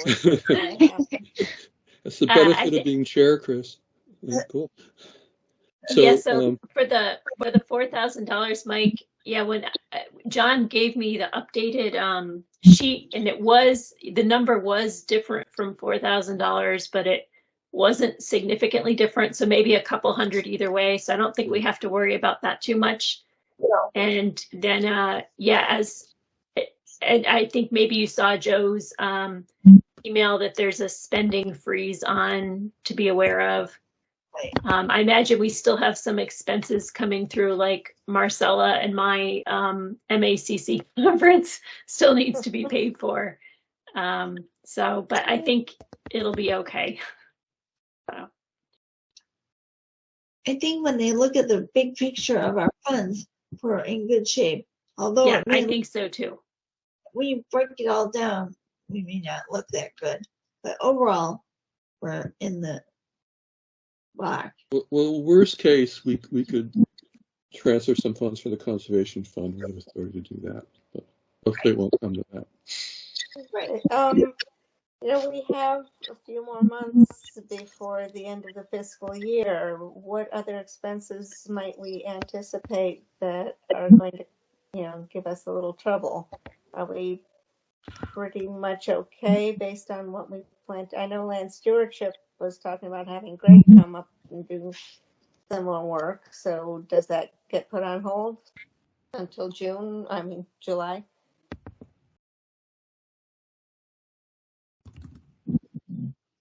Yeah, Marcel, are you talking about the community garden? That as well as the work that needs to be done at Warren Brook. Oh, yeah.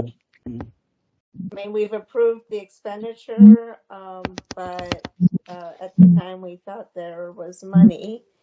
If that $4,000 comes in, that would be, that would cover things. But I don't want to go approving things that we can't cover.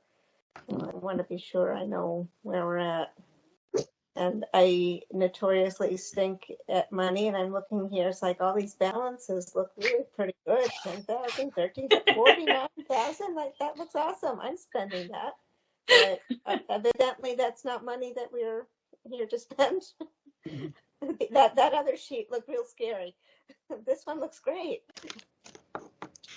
And that's something I need to talk to Joe about, because I think typically Dave's pay, what salary was taken out of this the wetland protection fund, and some out of the wetland bylaw fund, but they haven't been having me do that. They do have a separate account for it, so I need to talk to Joe about that.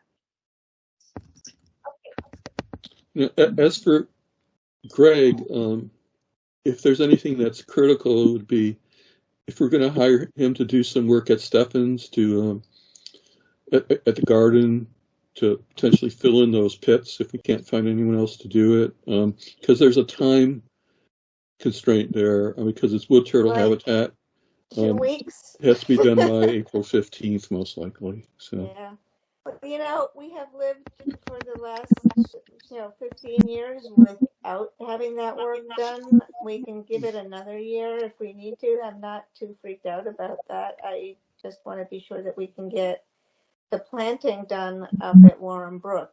Yeah, that's my biggest concern. So. And that is something that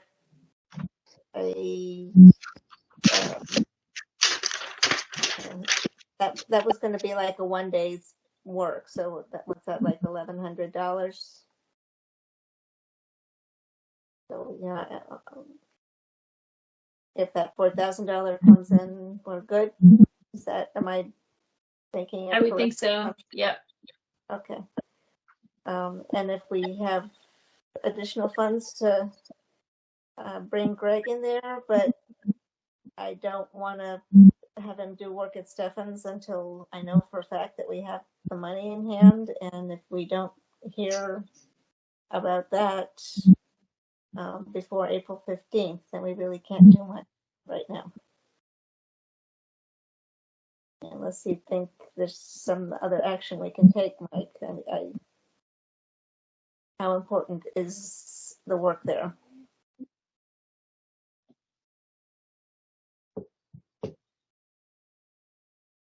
I think we can function. We can make do till next fall. Mike, do you have any idea of how long it'll take to hear back from John Clark? Ask Mary. Yeah, he was going to submit the stuff directly to the state, and he did that. I sent it to him about a week ago, so I think he would probably pretty quickly send it on.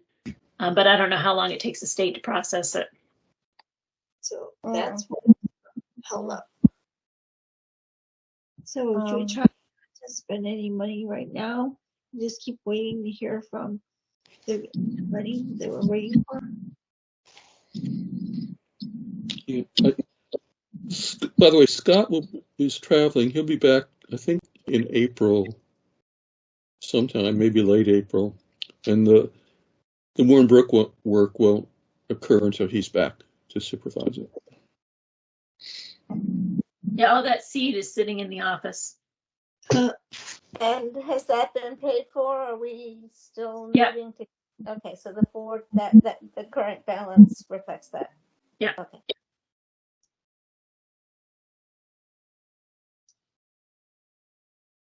So is that enough? Is that sufficient for a financial update?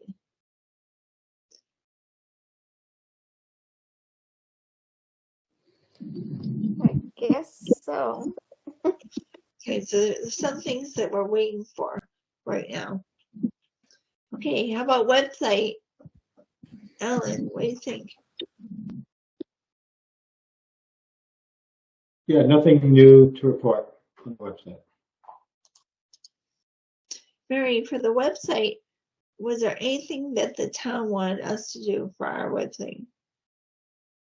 Yes, they would like us to kind of look over our setup and see if we have any changes that we'd like to make. I guess my suggestion I would kind of like to see, I wish we could break that left-hand column into kind of two sections. One would be like permitting, which would have all the like wetland permit information. And then the other section would be like the open space and all the other things that you guys do. But I don't know how easy it is. I think it just automatically sorts things in alphabetical order. So I don't know if the new site will give us a better way of dealing with that. She might have to end up creating a second page, which is the permitting page, and it has all the permitting information, and another one which is open space. So you really would have only two choices conceivably on the main page, and then you would go to the separate sections. Yep, that could work too. Yep. Do you know if this new format is similar? Like, are we going to have to learn a whole new thing? I'm like, I really do badly with picking, like having to shift my brain altogether. And I have explained this website to so many people because it's not the most user friendly. And now that I know it, it's like, even if it's easier, is it really going to be easier? Or, this is very typical of what I've seen other towns use. And maybe you could refer me to a town that is using this new thing so I can take a look at it and see if I have any suggestions. Is there? Yeah, so Joe did tell me, and I believe Grafton was one of the towns that's using it. Okay. And there was another one. Let me write a note and try to get that other one so you guys could look at their websites. It was Grafton and some other town. Okay, great. It is through the same programs. I don't think the look is going to be that much different. Okay. They definitely they want more pictures. They want it to look like, fluffier. They want it more touchy feeling, I guess. So. Okay. So we can do pictures, and we have lots of great maps, and so we can certainly give visuals. Yeah, I found the Grafton pretty easy to negotiate, so that gives me a fair idea of where we're going with this. Yeah. Ellen, what are your thoughts on this? What's that, Yeah, Chris? I mean, I don't know who they, is the town going to hire someone to manage the website, be a webmaster, or are they expecting each individual department to do their own, or? It sounds like, I think it'll be the departments continuing to manage their stuff. Yeah. Yeah, I mean, I'll be honest, I'm not sure how much time I'm going to have to invest in that. When are they going to make the change? I feel like they're rolling it out within the next month, right, Grace? I'm trying to remember. Yeah, they're just doing it. Although it's going to happen automatically, but we'll still have opportunity to make changes afterwards. They were just hoping that we would pare down our stuff beforehand, so there would be less stuff to transfer. Like if there were old links, make sure all our links work and stuff like that. And Grace and I can work on that as we have time in the office too. Yeah. I mean, if they're going to port everything over like they did last time, fairly straightforward. But yeah, we have a lot of content. We have to figure out what we want to get rid of. Yeah. And new stuff we don't want. Yeah, so I guess that would be the main thing. If commission members wanted to take time and look through the content and say, is there anything that, maybe is a little older? I mean, to me, most of it I didn't look at every thing, but I think most of it seems pretty relevant. It may not need to be formatted the way it is, but I think it's relevant information. Yeah, I would agree. The information is relevant, but I do think it's hard to find exactly what it is you need. And even if you enter a keyword into search engine, you get meeting minutes. You don't actually get what you're looking for. You just get something that has that term in it. So having the list of items make a little more sense would be useful. I also discovered that there must be something you need to do to make documents searchable. Oh, yeah. I was looking for a particular event at a selectmen's meeting. It was in the minutes, and I knew what to search for, and I couldn't find it.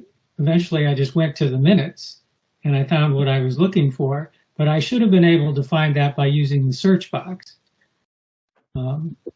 So I don't know why that is, but it may be because you need to enable documents for searchability. Yep. I'm not sure either, but. Should we keep the website changes on our list of things to look into? Yeah, I think you should, because we should always look at things and determine what. If we see things that we might have comments on, do we send that to Grace or Mary? Are you the folks, or sure, send it to both of us. Giving feedback to Joe about that? How about send it to all of us? Okay. Yeah. And I don't think Joe would be good to send it to, because he's probably looking at the big picture, not the little things for us. Yep. I would say send it to all of us, including Mary and Grace would be good. Okay, and Open Space Committee. Really nothing to update other than Jeff Young came into the assessor's office earlier this week and is interested in donating a 3-acre parcel to somebody because he doesn't want it. But the problem is we don't know where it is. So in any case, I was doing some deed research. I think at some point I guess at this point it's probably a piece of land that's somewhere within Upton State Forest. Excellent. Yeah, Bill, I was able to find it when he was in the office. We identified the parcel, and it is completely surrounded by Upton State Forest. Well, yeah, no, I'm not sure it's really where it is on that map. Oh, it's not. Okay. I think Glenn Fowler realized there was a second parcel on his deed Okay. and parked it there. Okay. I talked to Glenn about how he determined it was there, and he said, "Oh, I don't know." Okay. But I was telling Marcella earlier, DCR went through some process a couple of years ago trying to identify exactly what they had in Upton. I will send that guy a note and see if he has a hole in his property somewhere that we can fill. Because Jeff just wants to get rid of it at this point. Excellent. And the mystery of land in Upton continues. So how about Land Stewardship Committee? Nothing new to report. Okay. And I know under new items we had Pleasant Woods Conservation Area discussion. And Mike, would you like to start us off with that? Is this the same discussion we have every time somebody wants to build on it? Well, I'll tell you guys, the Upton Housing Production Plan people were questioning that parcel quite a lot. And being the Conservation Commission representative, I was trying to tell them that it's reserved, so you can't build on that. So then, is that your cat? Yes. I know it sounds like something terrible happened. Probably did. Oh dear.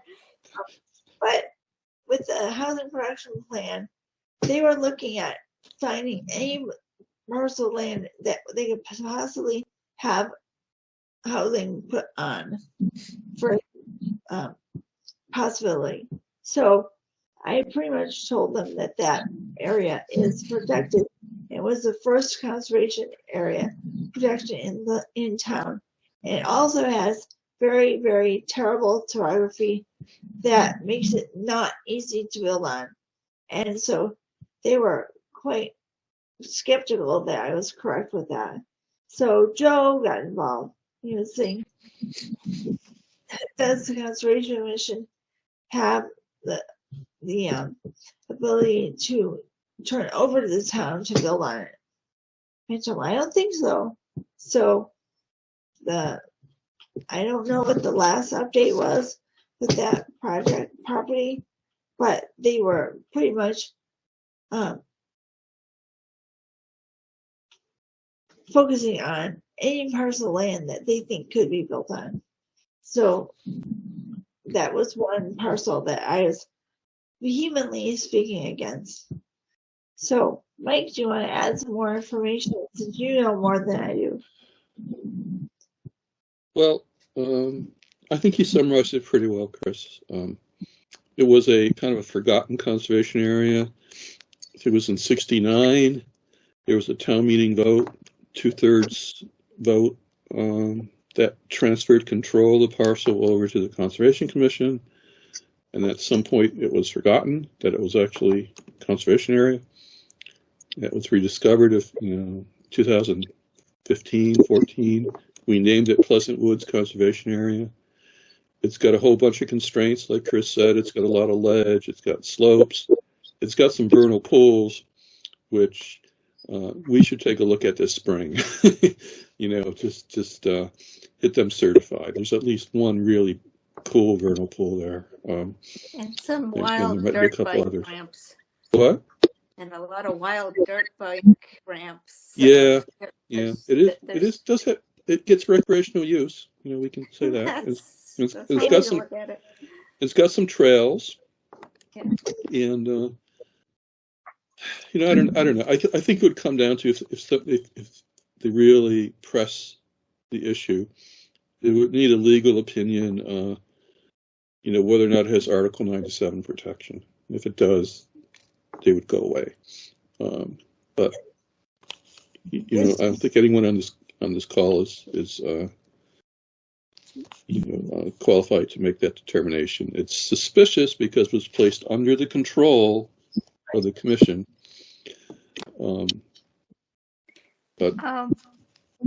What I am having trouble understanding why it isn't, might not be Article 97 protected is.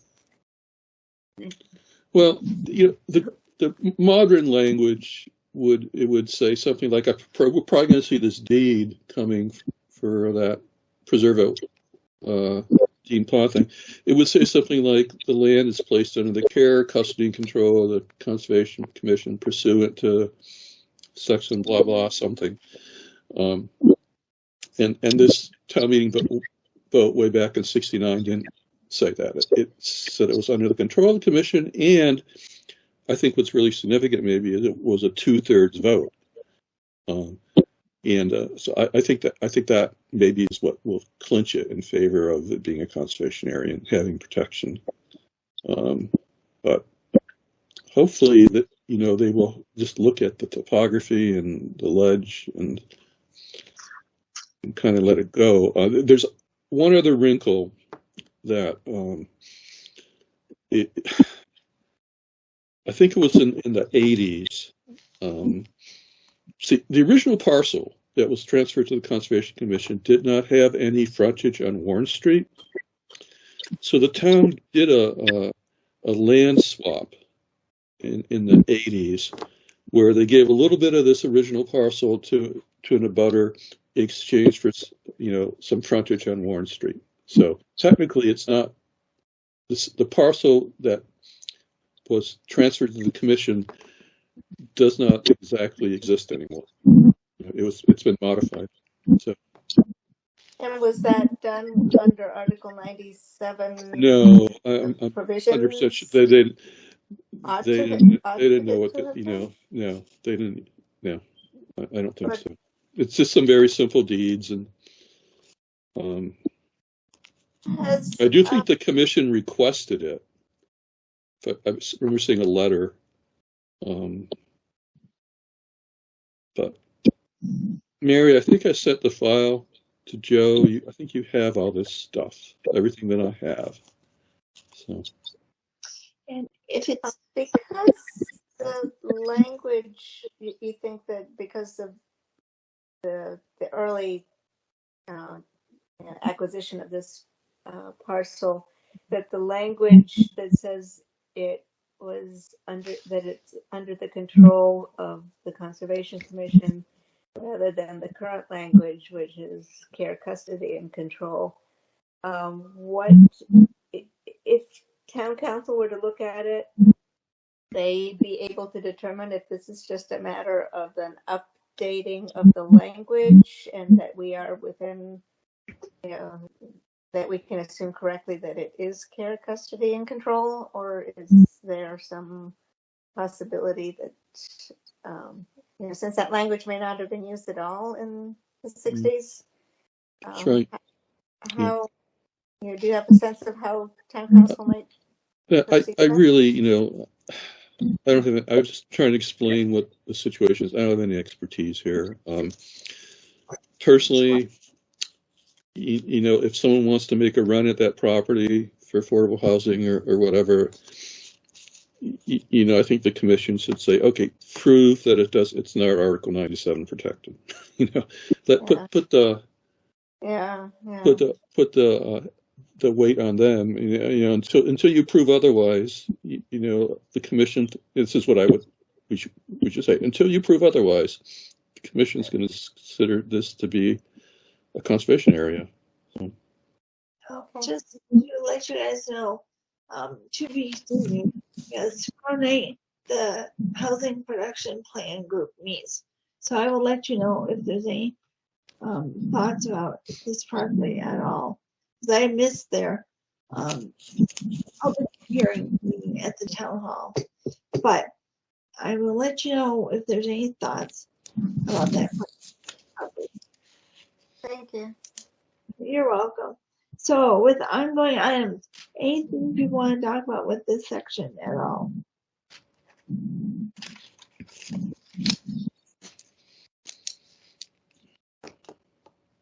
Are we good? All good? Okay. How about say business? Nothing to We have 53 George Hill Road still up here. Do we need to keep that on? Yes? Okay. So anything else for tonight? Yeah, I just wanted to comment. I think we're going to be okay, but our allowable for holding remote meetings ends March 31st. And they haven't completely passed a new extension to that. So I'll keep you guys posted. Hopefully we won't have to hold our April 12th meeting in person, but that is a possibility. Oh, no. Thank you. So with that, then keep your fingers crossed. But then do we have a motion to close our hearing?